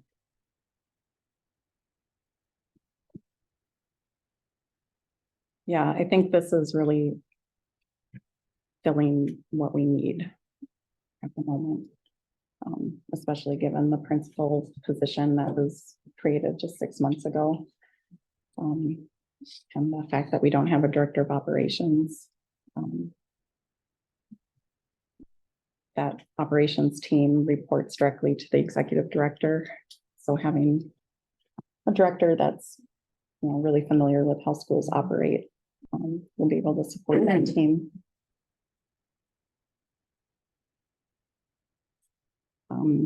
Principal Zenfennig proposes a start date for the interim to be no earlier than July 10th because the office is closed the week before that. And it's my understanding the whole admin team will be on vacation. I don't think Which that's is gonna be a awesome. problem. Yeah. They deserve a much needed break. So. Maybe Karen, you can figure that into your hours, July. and May. Mhm.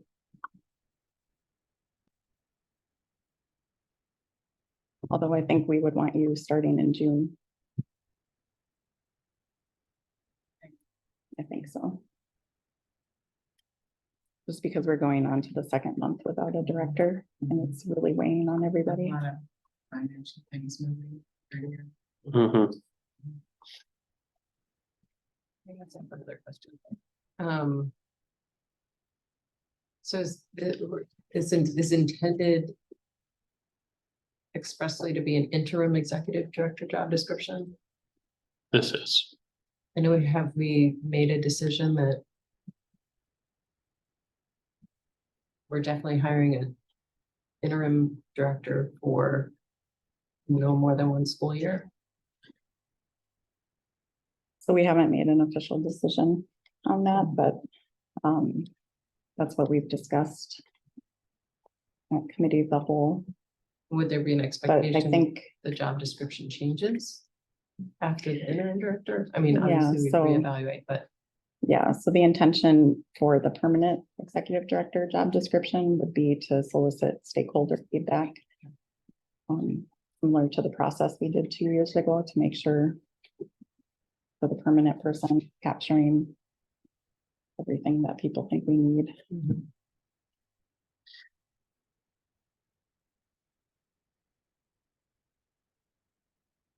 And you never know, it might stay the same, it might change.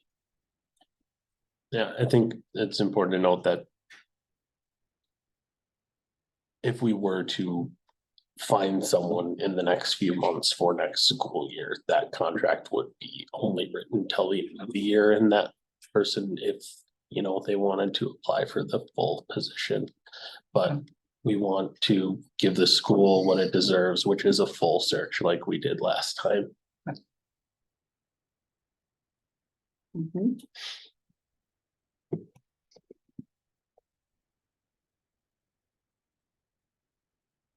Okay, I'll make a motion to approve the interim executive director job description. I'll second it. Thank you, Director Hyde. Discussion on the motion. Okay, Should we add to the motion that the executive committee or the search committee can make adjustments to the description as needed?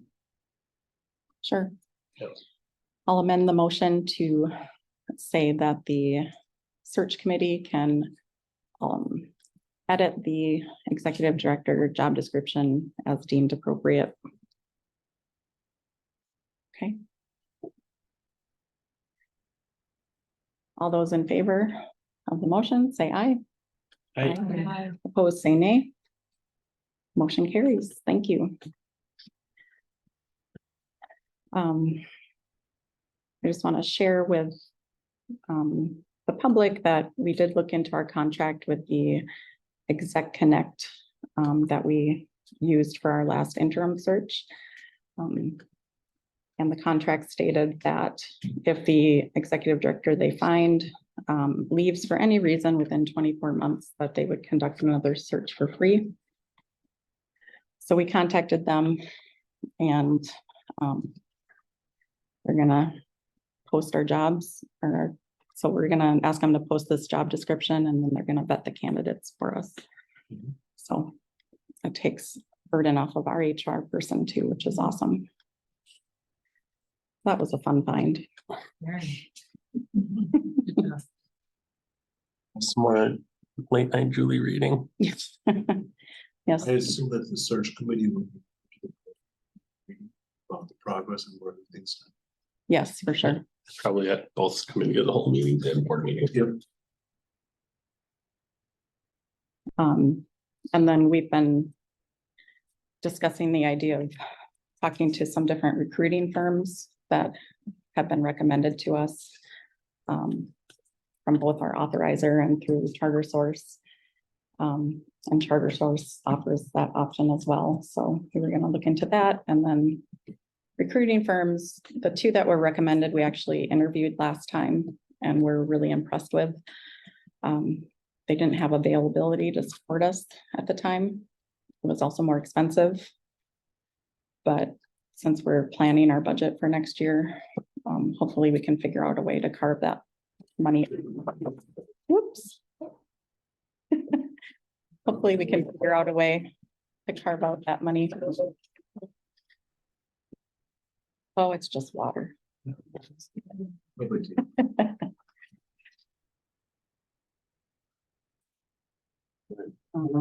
Thanks for all that, Julie. I know that was a lot of work over the last 6 weeks for you, Mhm. putting this all together on top of everything else, so. It all looks really Thank good. My pleasure. Okay, anything else related to executive director search? I think we're good for now. All right. Next up is our board committee reports.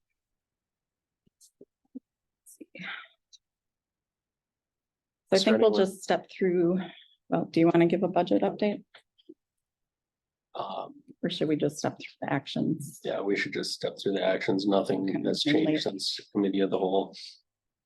Okay. We'll approve the budget for next fiscal year, next school year. On the 27th. Of June.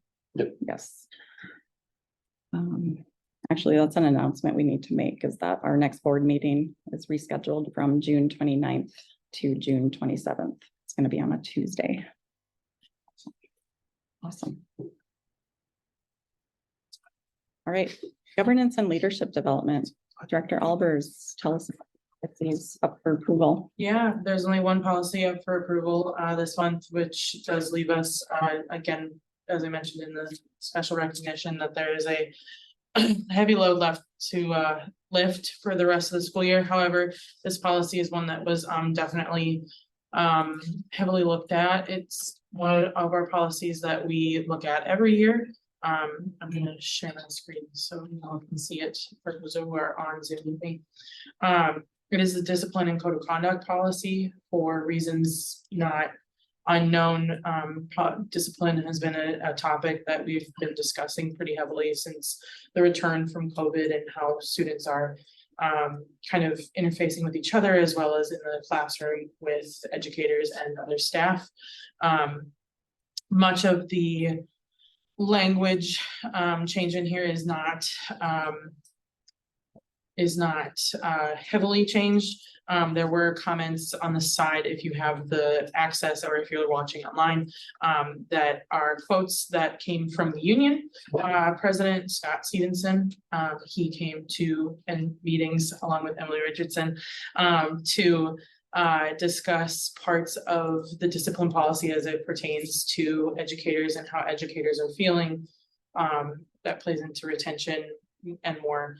And I think that background is necessary as we look at this policy that's up for renewal, just because it is something that has been a pretty heavy topic as of late.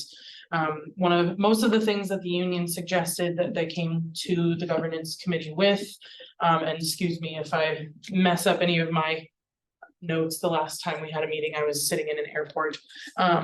But we've discussed most of these things that were brought to us from the union feel more procedural level than policy level. So we are in talks, both Rousey, Vinnig, and myself, with Herr Stevenson to talk about ways that we can improve procedural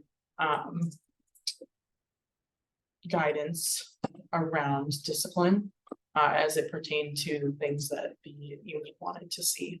So with that, there's not a lot that's been substantively changed, just some editing marks, some word changes, but nothing of too much substance in the policy itself. So I don't think I missed anything. I would make a motion otherwise to approve policy 506, which is discipline and code of conduct. Thank you, Director Albers. Is there a second? I'll second. Thank you, Director Hyde.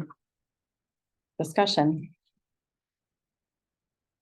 Sure that I missed anything in my overview, but Were there any asks from the union that didn't make it into the policy? most are not going to be policy level. As we discussed, it seemed that a lot of the specifics were more procedural level, and we felt that that would be a good place to start. And if we see that that is not how it's been intended by the union, and again, working with the union to resolve some of these things that they're bringing forward, speaking with both hats on.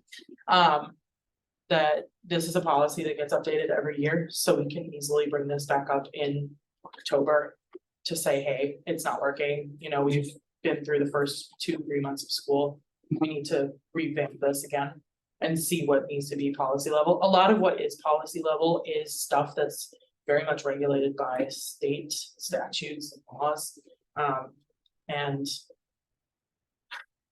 the things that are more specific to our school, we don't necessarily want to put at this level, but more in, hey, procedural, which the administration has been open about the fact that when the deans came to us a few years ago, that there was not much on the ways of procedural guidelines for them, and they've had to really put that in place.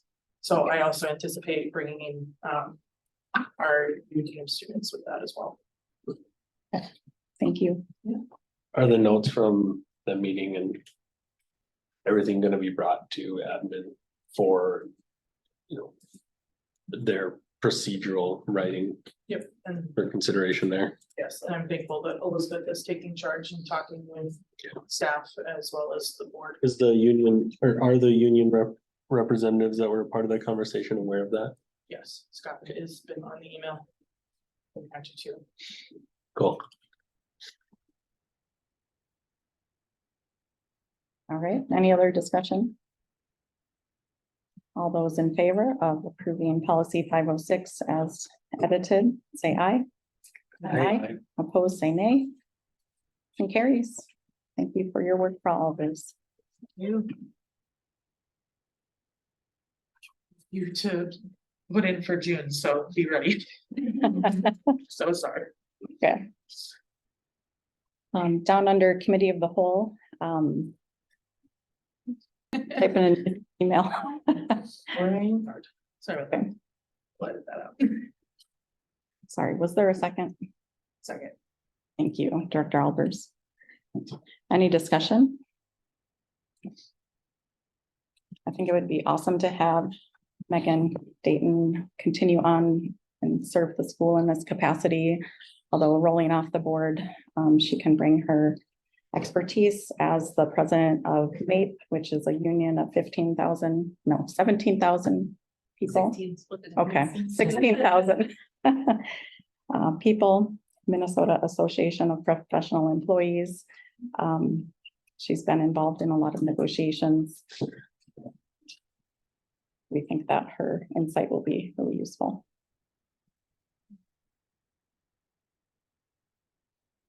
Curious about whether or not attorney will also any will also be in any of the conversations or just be there. Can you repeat that? Sorry. Will the school's attorney have a role? Oh, as well? yes. So I could add him in. He is going to be involved, so maybe we should just include him in this list. So Zach Cronin is our attorney, and he's actually going to join us tonight during closed session to talk about negotiation strategies. So, yeah, so Zach will be involved. Any other discussion? And miss a list. Dayton, myself and you, and Zach. Cool. Okay, all those in favor of that motion, say aye. Aye. Opposed, say nay. Motion carries. Thank you, and we've been in contact with the union about when to start up, and we were all waiting for the budget to be approved.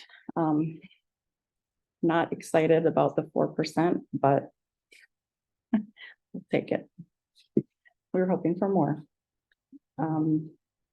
But we hope to set up some meetings early in June to get that going.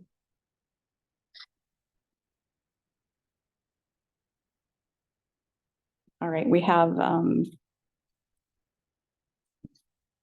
so Charter Sources Budget Development Report has not been brought to the board yet, so we won't have that up for approval. The consultant will be presenting that though at the Finance Committee meeting on June 6th. So any of you who haven't heard the presentation, please try to come to the Finance Committee meeting if possible. It's via Zoom. And then you can ask questions directly. I can ask Kelly to present it at the committee of the whole meeting as well. If Yeah, anybody I think can't make she's it. not available. I asked her about that. Oh, about committee of the whole? Yeah. But Okay. maybe she can come to the 27th. Yeah. Board meeting. Okay, so some paperwork we need to delegate or name the individual individual official with authority. Is that what it stands Your for? Iowa. Yeah.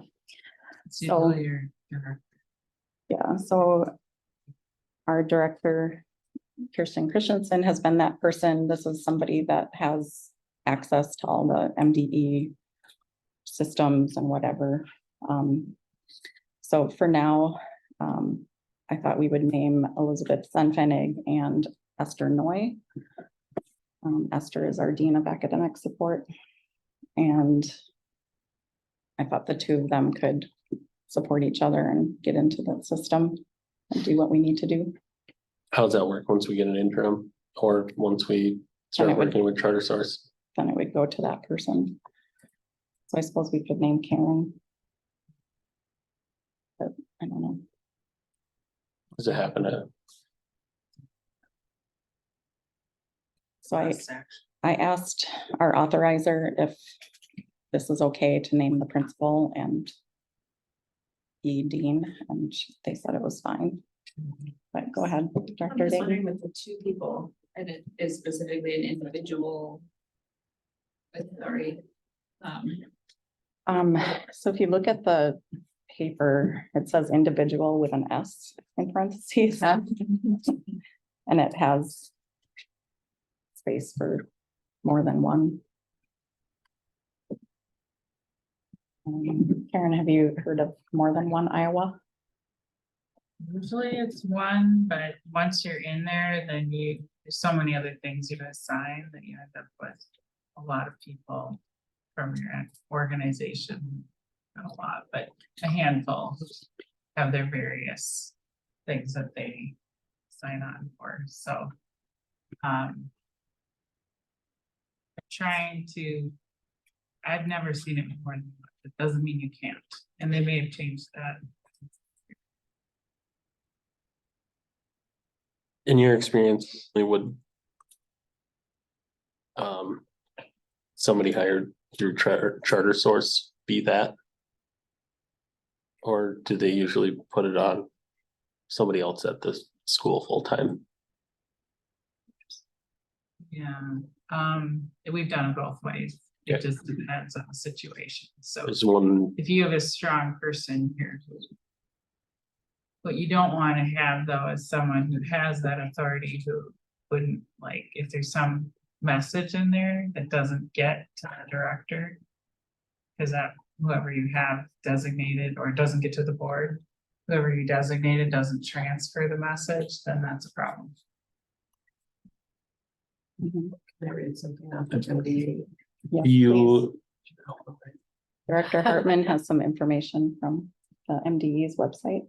Yep, so they have a page on data submission and it says in one of the assigning and choosing is identified official with authority, Iowa setup process. It says only the Iowa, for example, superintendent, executive director, director, or board chair is allowed to authorize access to MDE secure website systems on behalf of their organization. By designating an Iowa for your organization, you are asserting that person is the identified official with legal authority to authorize persons to access MDE secure websites for the state or local educational agency that you represent. so are you it going the seems like same? That's how they use it as like a gatekeeper designation, and then you could give the principal and the director.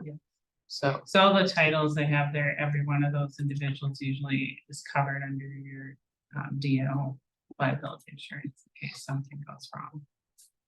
Like somebody does let someone into the system that they shouldn't have. That kind of thing. So it could be you, and then you could assign that within the portal, you could assign out the staff. That would be associated with the various programs and that they need to monitor within, but the Iowa has to be somebody probably who is under your DNO insurance for the school. What can't you, is what you're saying? No, probably, well, I probably could because we carry our own DNO insurance. but it couldn't be somebody who's not covered under, insurance. So It couldn't be. could not, yeah, based on what I'm hearing here, yeah. They don't say it that way, but. Are everyone- you, All that is about liability. Lori, were you going the same place I was going? Yeah. That's where I was going. Fill us in. Are you willing? To be that person in the interim? Okay. I want to ask if she's willing. I have no clue what this is, so, I can help you with it. It's. Okay. But I think it is better if it probably stays with the school once, and you're gonna end up doling most of this out to other people. So I will make a motion to name board chair Julie Alcatut as the identified individual with authority. Outside of the motion, I will add that where we are at right now and with the list that Lori just gave, we don't know if these two are qualified. And we know you're gonna be here, hopefully. And with us ending, with us, entering into a, timeline-less contract with Charter Source and possibly searching for an interim, we don't know what that's gonna look like. I think it just makes the most sense if it's you checking boxes and dictating who has access to what. I think it makes the most sense if you're willing to do it. And I can help you, walk you through checking process. you can help me, then that's fine. I'll second. Okay, it's been motioned and seconded to designate Julie Alcatut as the Iowa for TCGIS until we find an interim director. Discussion? Right. All those in favor say aye.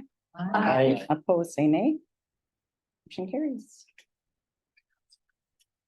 I did not see that coming. What? They have a video you can watch. Yeah, I'll figure it out. All right. Provide direction regarding the GSA request. And by provide direction meant provide the administrative team with direction. I included the MDE toolkit in the board packet that was shared by a GSA advisor.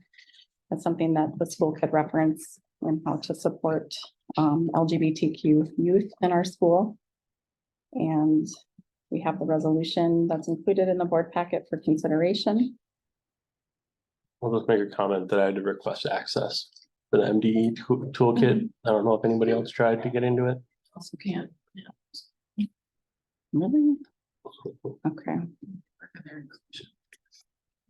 Well, it's probably because I saved it to the Oh, drive. okay. I was gonna say, it's not very inclusive. I will. I'll update that.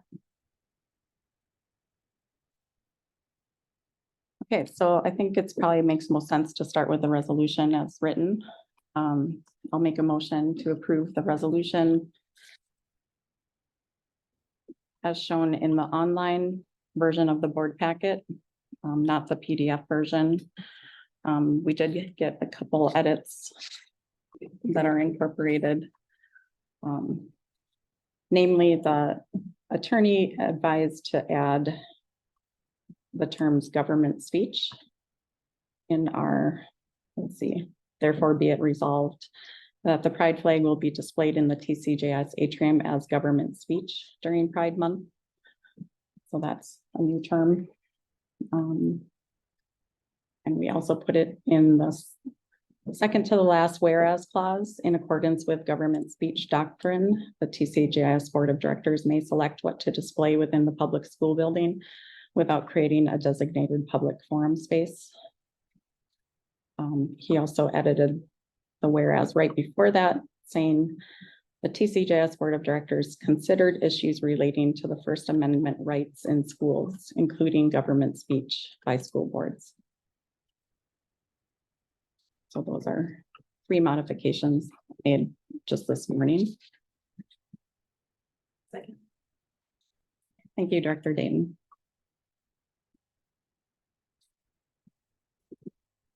All right, discussion. Doesn't need to be read. Do you want me to read it? Yes, please. TCIGS Board Resolution 2023-0531. Resolution to display to the student group request to display the pride flag in the atrium.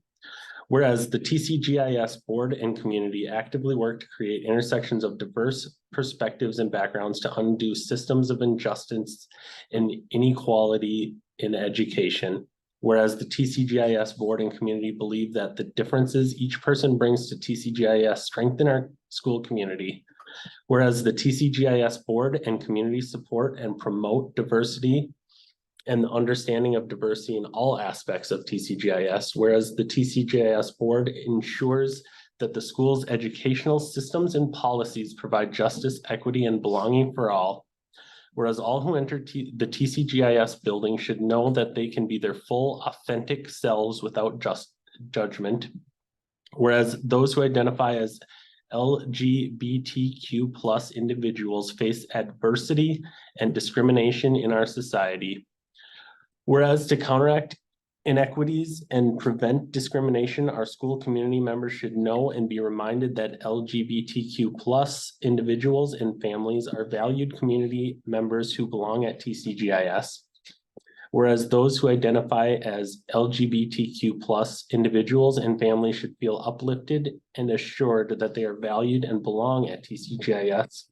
Whereas the Gender and Sexuality Alliance student group has asked the school to support them and other LGBTQ+ students by adding the pride flag to the flag display in the atrium, whereas GSA students advocated that the pride flag in the atrium would signal both support and safety for LGBTQ+ students in a way that is especially impactful and explicit. Whereas the TCGIS Board of Directors is committed to evaluating how our actions are reinforcing or removing structural inequity.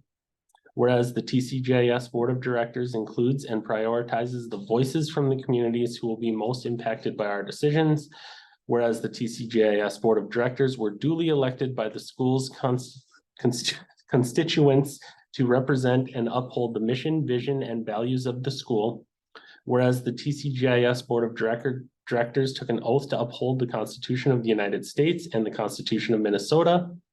Whereas the you can't go changing it well. Whereas the TCGIS Board of Directors are fiduciaries for the public school with the obligation to consider various scenarios and outcomes of its decisions. Whereas TCGIS is a public school and the school board is a government body, we must carefully evaluate how free speech rights impact our ability to support or restrict expressions of particular viewpoints on school property. Whereas the TCGIS Board of Directors considered issues relating to First Amendment rights in schools, including government speech by school boards. Whereas in accordance with the government speech doctrine, the TCGIS Board of Directors may select what to display within the public school building without creating a designated public forum space. Whereas the TCGIS Board of Directors would like to honor the request of the GSA student group to visually affirm the school's support of TCGIS LGBTQ+ students, staff, and families. Therefore, be it resolved that the pride flag will be displayed in the TCGIS atrium as government speech during Pride Month as a visual and explicit affirmation that those in the LGBTQ+ community are valued and belong at the Twin Cities German Immersion School. Be it further resolved that in the 23-24 school year, the Board of Directors will collaborate with administration to develop policies and procedures to provide guidance and clarity in addressing any future requests from students and student groups for displays on school premise.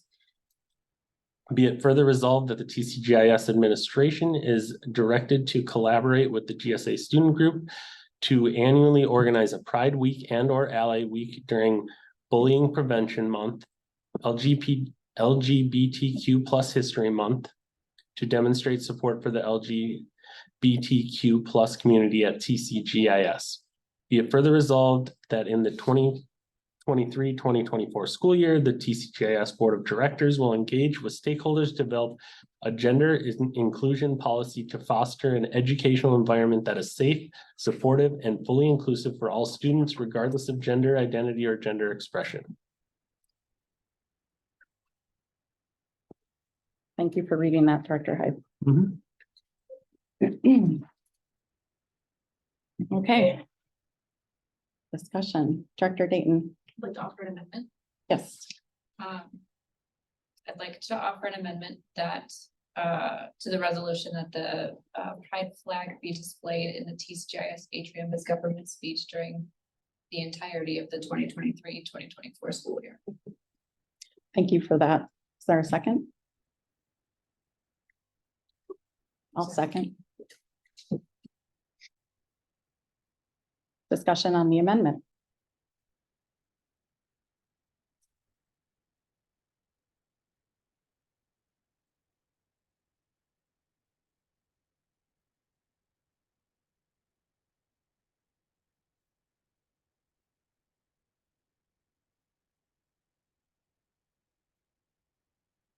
So the amendment would be as part of the resolution. So it would replace the first whereas clause. I think we would amend that. The first therefore be it resolved. I'm sorry. It would be the same wording, but instead of during Pride Month, it would be during the school year 23-24. I'd actually have to add it during Pride Month, June 23, as well as the entirety of the 23-24 school year. I'll accept that friendly. What? I'll accept that friendly amendment to my amendment.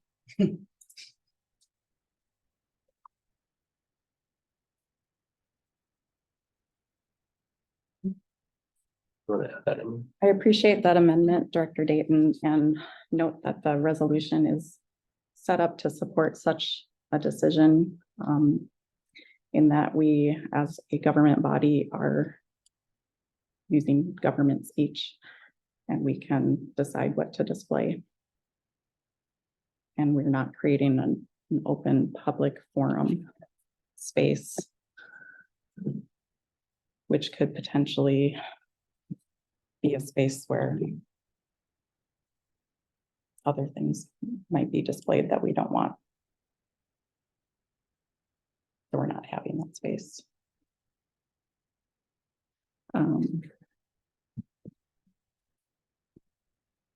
Thought I would just read the feedback that we were given from the GSA group. So the notes from that meeting include statements from the students. It says, I like that they are putting the flag up in June. One asks, can we hang the flag in October too? One asks, what kind of opportunities would we have to show transgender support when events happen that discriminate against transgender folks?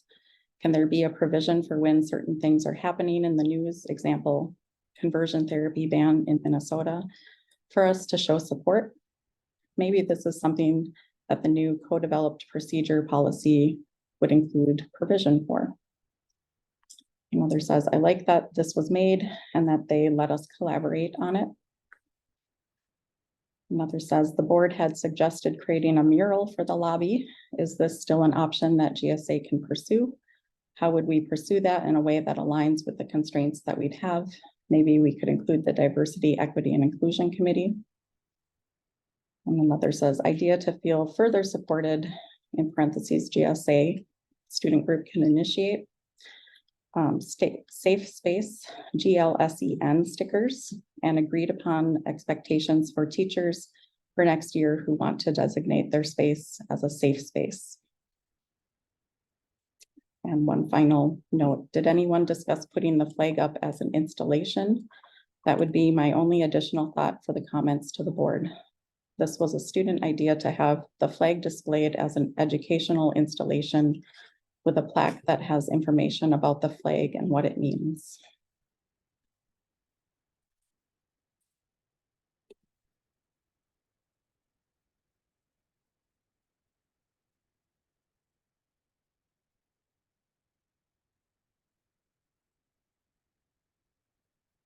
Any thoughts, discussion? I'd like to just express my appreciation to students for all of these voices. Fully and so I want to express a great deal of thanks and appreciation. Thank you. Further discussion? Would it be possible to briefly describe the process by which the students, brought in their requests, and then, the board came back with a resolution? Is this? Sure. Yeah, and not to go back to the history, but I mean, is this something that stand for the future, or is this?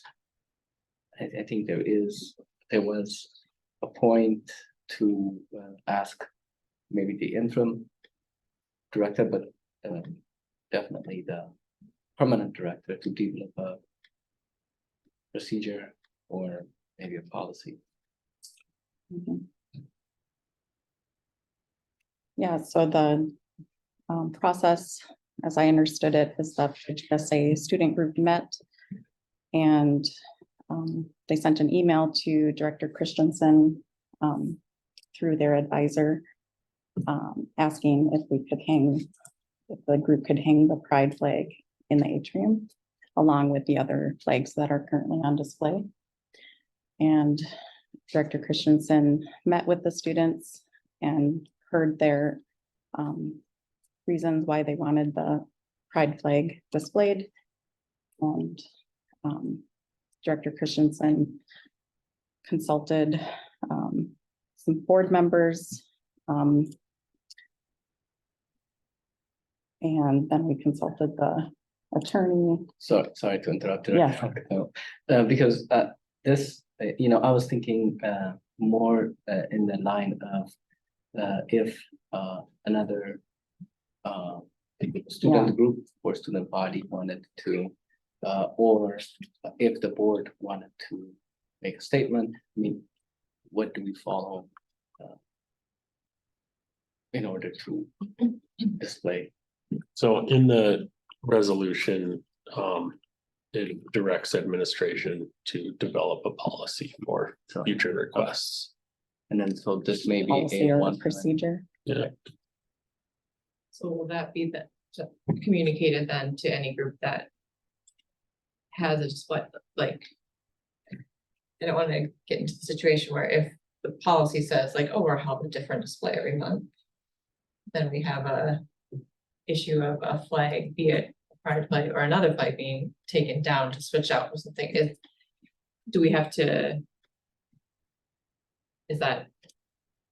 How does that part of the resolution The way impacted? The way I read work? this is that it has zero impact on the pride flag. It's just for future requests and how they will be handled, since we didn't have a procedure in place for this one. I can clarify my amendment too, because it's intended to display the pride flag for the entire 2023-24 school year. So if nothing else would take its place based on my intention for that amendment. Yeah, I don't think it's necessary to change your amendment. Oh, I just clarified.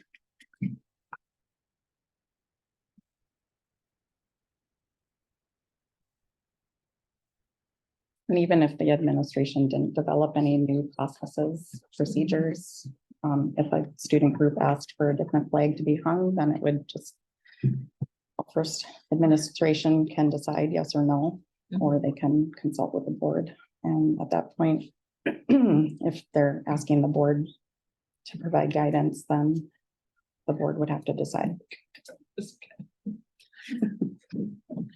Yeah, so that would, I So mean, I think it would just be a case by case basis. But we're still asking that a procedure be developed, correct? Yep. Or a policy or something. Yes. With the.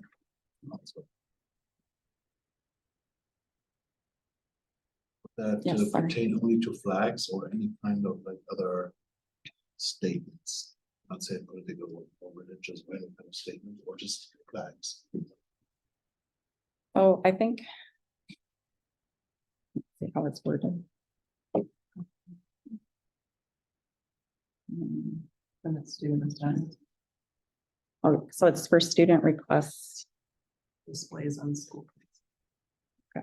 So it'd be anything that would go up on the walls. Which right now there's an informal process. I mean, students do ask Principal Senvenig if they can put up something on the wall, and then she gives permission or not. But this would just be expecting that to be a little more formalized. We're just hoping there can be some more clarity in the future.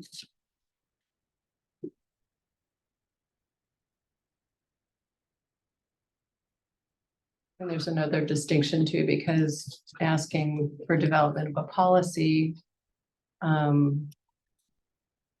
is really asking to create limited public forum spaces where the students can request the ability to or have the ability to post in some portion of the school facility.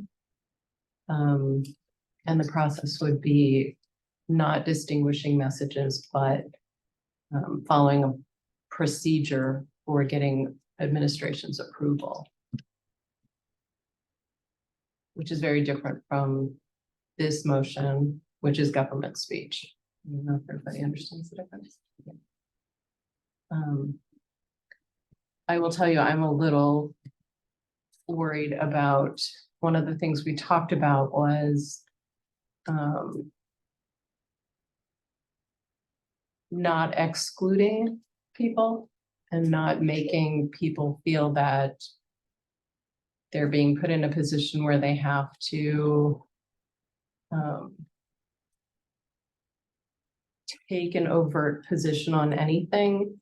And I think that applies to not only the school community, but also the board. And if we start, and I know this has been criticized with, you know, the specter of horribles and the parade of evils, but if we're approached and people want now a Black Lives Matter poster or flag in the atrium, and then we stand with Ukraine flag in the atrium, is this board prepared to do the work to evaluate those and put ourselves in a position to be the arbiter of those public displays? I think from my perspective, what we have been doing is trying to develop a process or engage in a process, specifically with the GSA students, but then a lot of input was also provided, some of it great and very valuable, some of it perhaps less constructive,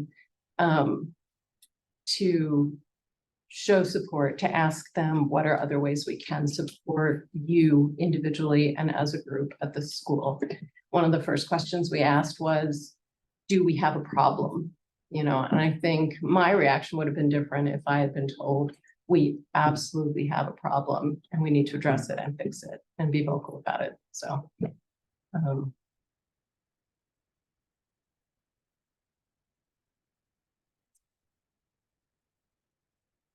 Thank you, Director Hartman.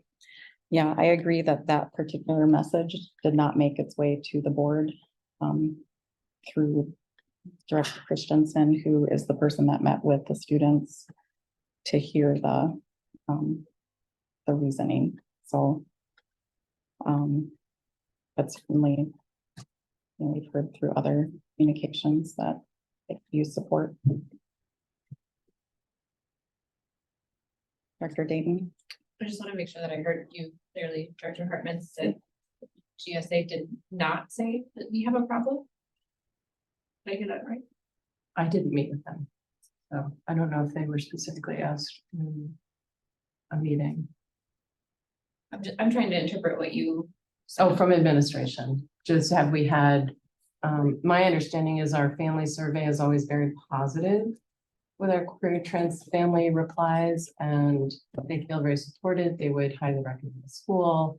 And this is the data that we got back, and that in terms of bullying and harassment, on the survey that was done in the fall, queer and trans kids were not saying, or that wasn't coming up in the survey as being for a problem at TCJS. So I understand, you know, especially from some of the comments tonight, it sounded like there may be some reluctance to report things. I certainly know from my child's experience and his friends at school and all of that,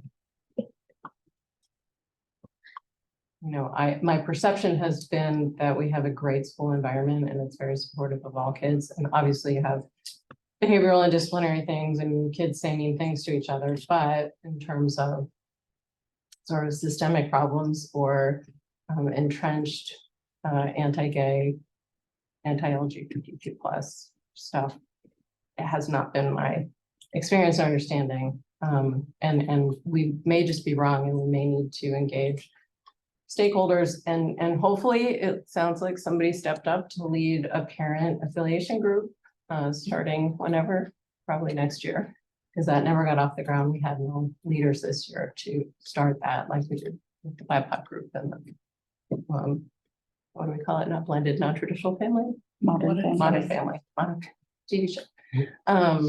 So yeah. No, I'm not putting words in your mouth.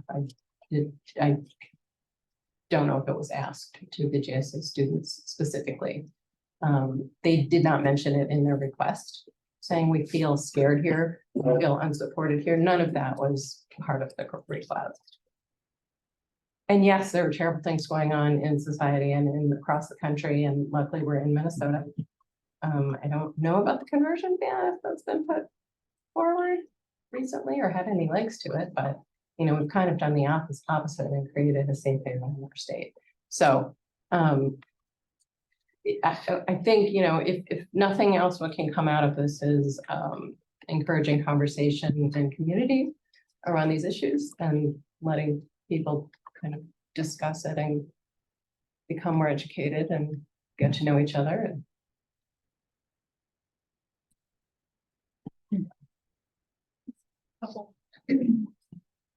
I'll also add that I share Lori's concern with the board becoming an arbitrator on determining what is acceptable, or I don't even know how to word it. What is acceptable or important enough to be hung in the lobby. And that's why I like the message that all are welcome here, is because it is all inclusive, all encompassing. And it's more about treating everybody with respect without asking questions, without knowing anything about them or why they might feel like they don't always get respect other places. But just making our school a place where everybody's respected regardless of any position or any way they see themselves. So. Dr. Albers? I just say from a staff perspective, and I am not speaking on behalf of my fellow staff members because I am just me and I don't represent the staff here, but just the lens, is that from the feedback and through this discussion, I have also concurrently to what Director Hartman has said, not heard the level of hatred coming in. Maybe that was, you know, a blindsiding thing of, or an ignorance thing of saying, okay, we're not hearing it, it must be fun, right? And yet they're asking for this flag, wanting this to be something that they have, and that's maybe their underlying, hey, we need some more support, or for whatever reason, maybe that's part of it. But I look forward to working about discipline with this, because what staff do not know. I mean, I am fully aware that I know that there are students who go to the playground or to hallways where they are out of the earsight or the earshot of educators or adults throughout the building, and they are saying things to their friends in any capacity that is not appropriate. Be it racist, anti-gay, LGBTQ, plus, any of these rhetorics that we really don't condone as a staff or as a community here. And I look forward to, as the governance chair, working with the union and other staff members to develop also things around policy and procedure concerning the discipline, because what we don't know is happening is something we cannot fix. And it's disheartening to hear in the letters that were sent to us what has been said to kids. And I feel for them every single time. And hearing it as a board member, especially one that may not work here as well, you don't know the day-to-day. And that, I think, is something that we can firm up in policy and in procedure going forward, especially because discipline has been such a hot topic. So I look forward to that. Thank you, Director Alders. Any further discussion? So in light. Yeah, go ahead. Okay, the resolution says May say the flag will be up from June here to until the end of 2024 school year. Would we consider letting the GSA know that this should have been something we should have gotten to earlier? Maybe let them know that we've learned, and maybe this is not something they should have gone through. I don't know, some kind of recognition of maybe whatever they felt, but negative feelings this may have caused.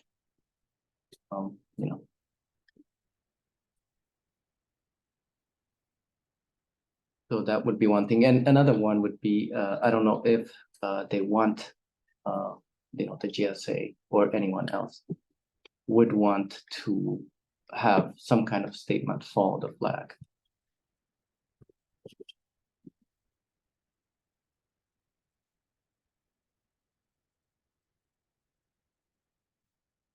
Well, I think the statement is the resolution. And it walks through everything that the board considered. And I think that the board served the school well, actually, in considering all aspects and outcomes that we could possibly foresee. And we also had a discussion with our MazeWorks consultant. And I will mention that we asked her if she knew of any schools that had the pride flag hanging. And she said not any public schools. So I do think this is a unique statement that TCJS would be making as a public school.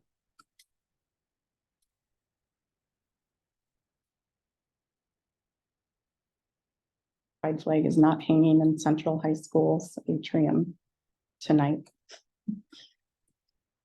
Someone that was there, let me know. But I don't know if that board was asked. And who knows what that board would do if they were asked.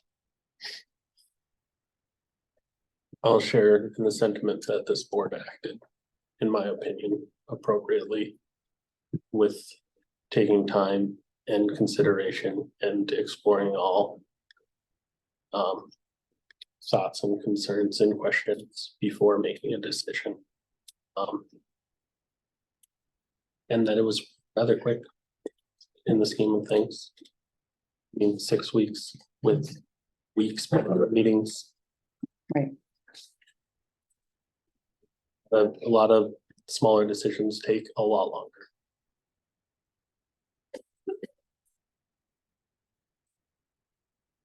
I think it also takes into consideration the board is not taking this decision. So that it's Agreed. more discussion about it, or like maybe pros and cons. One question I'm having is, according that we decide on this today, what will happen in the meantime until we establish a policy about the request? Thankfully, there's only 14 days left of the school year. Well, but the policy will probably not be established until later on. So, Yeah. So there could be a period of 6 months where other requests not, so that the process be the same. I would imagine it would look a lot like this until it's in place, but I think we can and should, in my opinion, push administration to develop those procedures sooner than later. So then what are people's expectations? You know, I'll say I'm in favor of the stepwise process we came up with.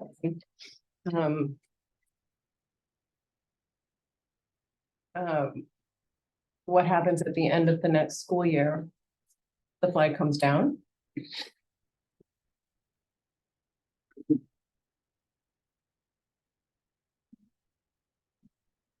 I mean, That's what I was. we have to yearly visit the policy on the pledge of allegiance not being said in school. This could be Yeah. done in the same cadence as that. I think it's important to not leave it indefinite and have it be something that needs to be discussed every year. Because, I mean, we did, at least some of us talked about the reality of if the flag goes up, that there's a lot of pain when it comes down, if it has to come down. That was the emotional part of the fight in Marshall over their flag. That really didn't have to do. The legal part of it didn't have to do with that at all. But it was the LGBTQ community that felt then like they had a big loss and they weren't wrong. And So I think that's a very important comment on how we did our job, to consider everything and think through every possible outcome and scenario. So, And I think the key too is that we're naming it as government speech, which my understanding is if we were to be sued about this, we would have very good legal standing. yeah, it is government speech. Oh, Yeah, I was gonna say. Yes. So, if we could, could we consider separating the two things? So the GSA students, one of the purposes for the flag is that, they'll feel protected, they'll feel welcomed. Maybe, so one thing we could do, or we could consider doing, is what the GSA student, how they felt about this process, and if this process, maybe negatively or adversely affected them. On the other hand, of course, these two are separate. The board had to follow a process. Maybe these two may not come together, but yeah. I think the process got complicated with the absence of our director, because we have to step in to have the conversations that she had intended to have. And we didn't have the background that she had.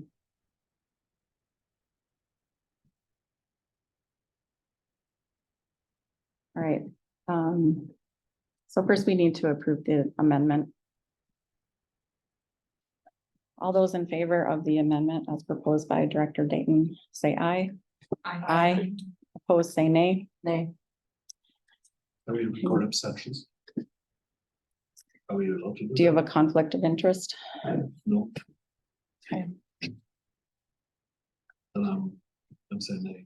Okay, so let the record reflect 2 nays. Motion carries. All right, so now we're back to the full resolution with the 31st, therefore be it resolved clause that the pride flag will be displayed in the TCIGS atrium as government speech during Pride Month, June 2023, and the 2022-23 school year. The rest remains the same. Discussion on the resolution. Do we have a flags there like a flag? I had them order it, Okay. but it won't be here till Friday. I also asked them to iron it. Because the other flags are. The other flags need to be ironed. When we actually looked at the other flags. But it's like gonna be the same size as the other flags. Dr. Condoms. Karen, I'm wondering if in your experience, and I'm not sure if this is part of the interim, rather the fractional leadership that we are entering into with you and Charter Source. But I think drawing on your wealth of experience, it would be very helpful to hear about maybe processes that we've seen, you know, and all the different parts of the experiences that you're bringing here, processes that you've seen that can help start some conversations, to help seed some possible approaches during the summer, to help us as we move into the school year around some of the pieces that are part of this resolution. In particular, I'm thinking about the general policy, which I'm focused on. I appreciate how this resolution shows deep listening and aims for the structural representation. And I appreciate how it thinks about what ifs and events. And really want to again, which I appreciate.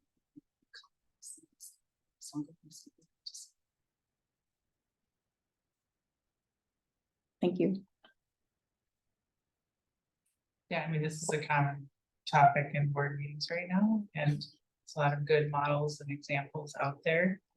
I do think it's important to always run it by legal, because there are some inadvertent, there's things that we want to say from an empathetic point of view that really don't hold up very well in court in the ways that we would hope they would for the people we're trying to help and support. So, I mean, so I think it, you know, this is a very common conversation. There's lots of great models out there, and always running it through a legal lens is very important. And summertime's a good time to get it ready to go for August, so that all staff can be aware of it and trained and ready to go. And you can communicate it to families and handbooks so that they can feel that they know that that due diligence was done by the board and the school to be ready to support all of the kids with appropriate policies in the upcoming year.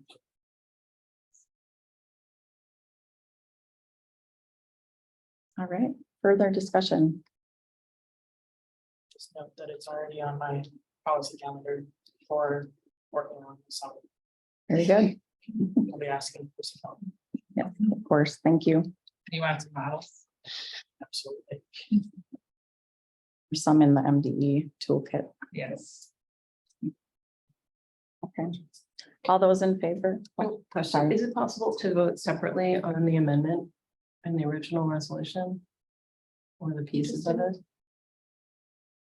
So the last vote was the amendment. Mhm. What would you like to separate out? Oh, I'm struggling here because I don't want to vote no on this, because I very strongly support the board's position and support of our LGBTQ students, staff and families. And very much in support of a visual representation of acknowledging, celebrating, discussing, educating, and using Pride Month as the stepping stone for that. And then working very hard to come up with a direction for the school where we either say, yeah, the board is going to be the body that you go to if we want to engage in protected government speech, to define the identity of our school versus a policy that teachers and staff and admin know and apply to allow students to voice opinions in a way that is very student driven. And I feel like I can't do both, given the amended resolution.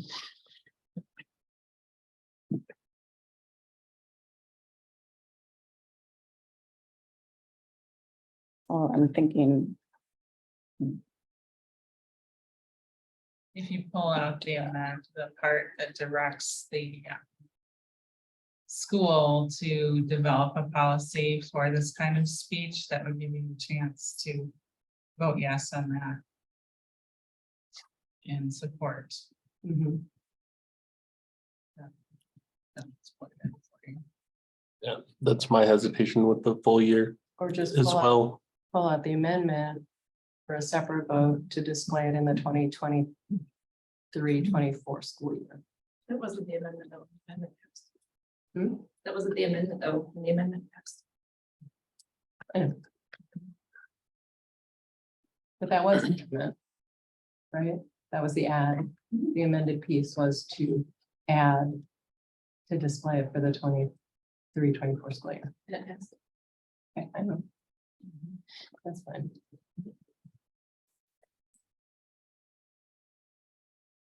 so I think you're saying you would vote yes for the last three.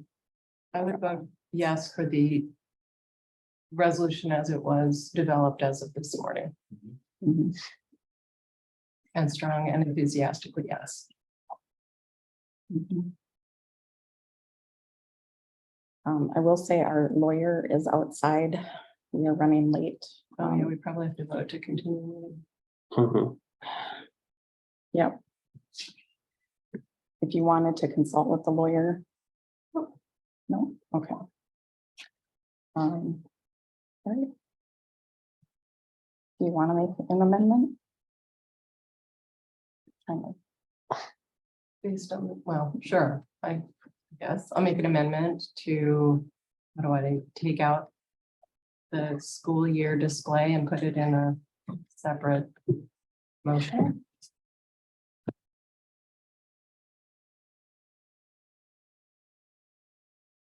Yeah, maybe it's getting, I'm confused. I mean, I feel. Maybe it's because it's my grade and it's the first time, I'm sorry.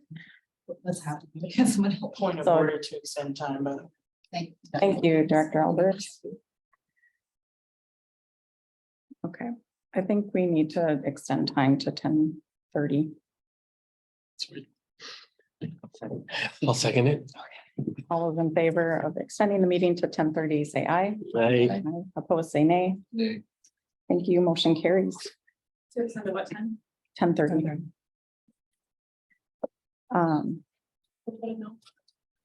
Hubert. Director Kutzinger. The. I don't Go ahead. think the motion has been seconded. But Uh-oh. Director Hartman's motion is to remove the first, therefore be it resolved paragraph from this full resolution. Approve the resolution that way, and then have a second separate motion to hang the pride flag. Well, actually, it's just the part that was added to hang it for next school year. Oh, I see. So it'd still go up tomorrow or Friday, whenever it arrives. Yeah. And then we would decide whether through policy or through board action, what would happen So for the next school year. Director Dayton's correct that, that amendment was already accepted. I'll tell you my intention. My intention is to vote yes on this. The most meaning, I don't want to say it,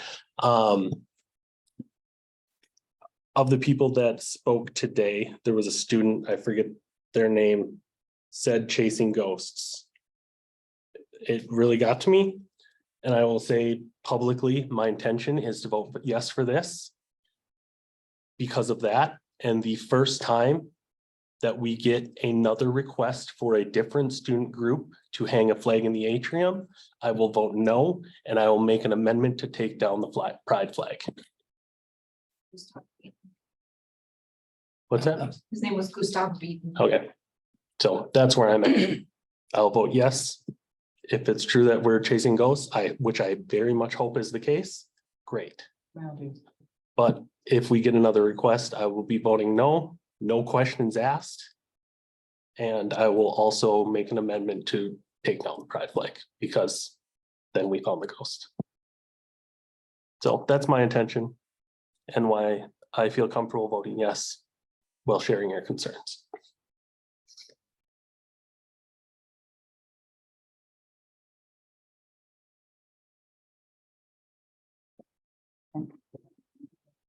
So okay. Director Hartman's amendment was not seconded. All right. Any further discussion on the resolution as amended by Director Dayton's amendment?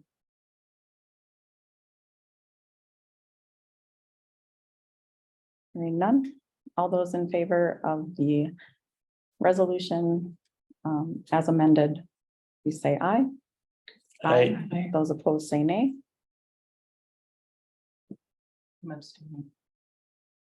Abstentions.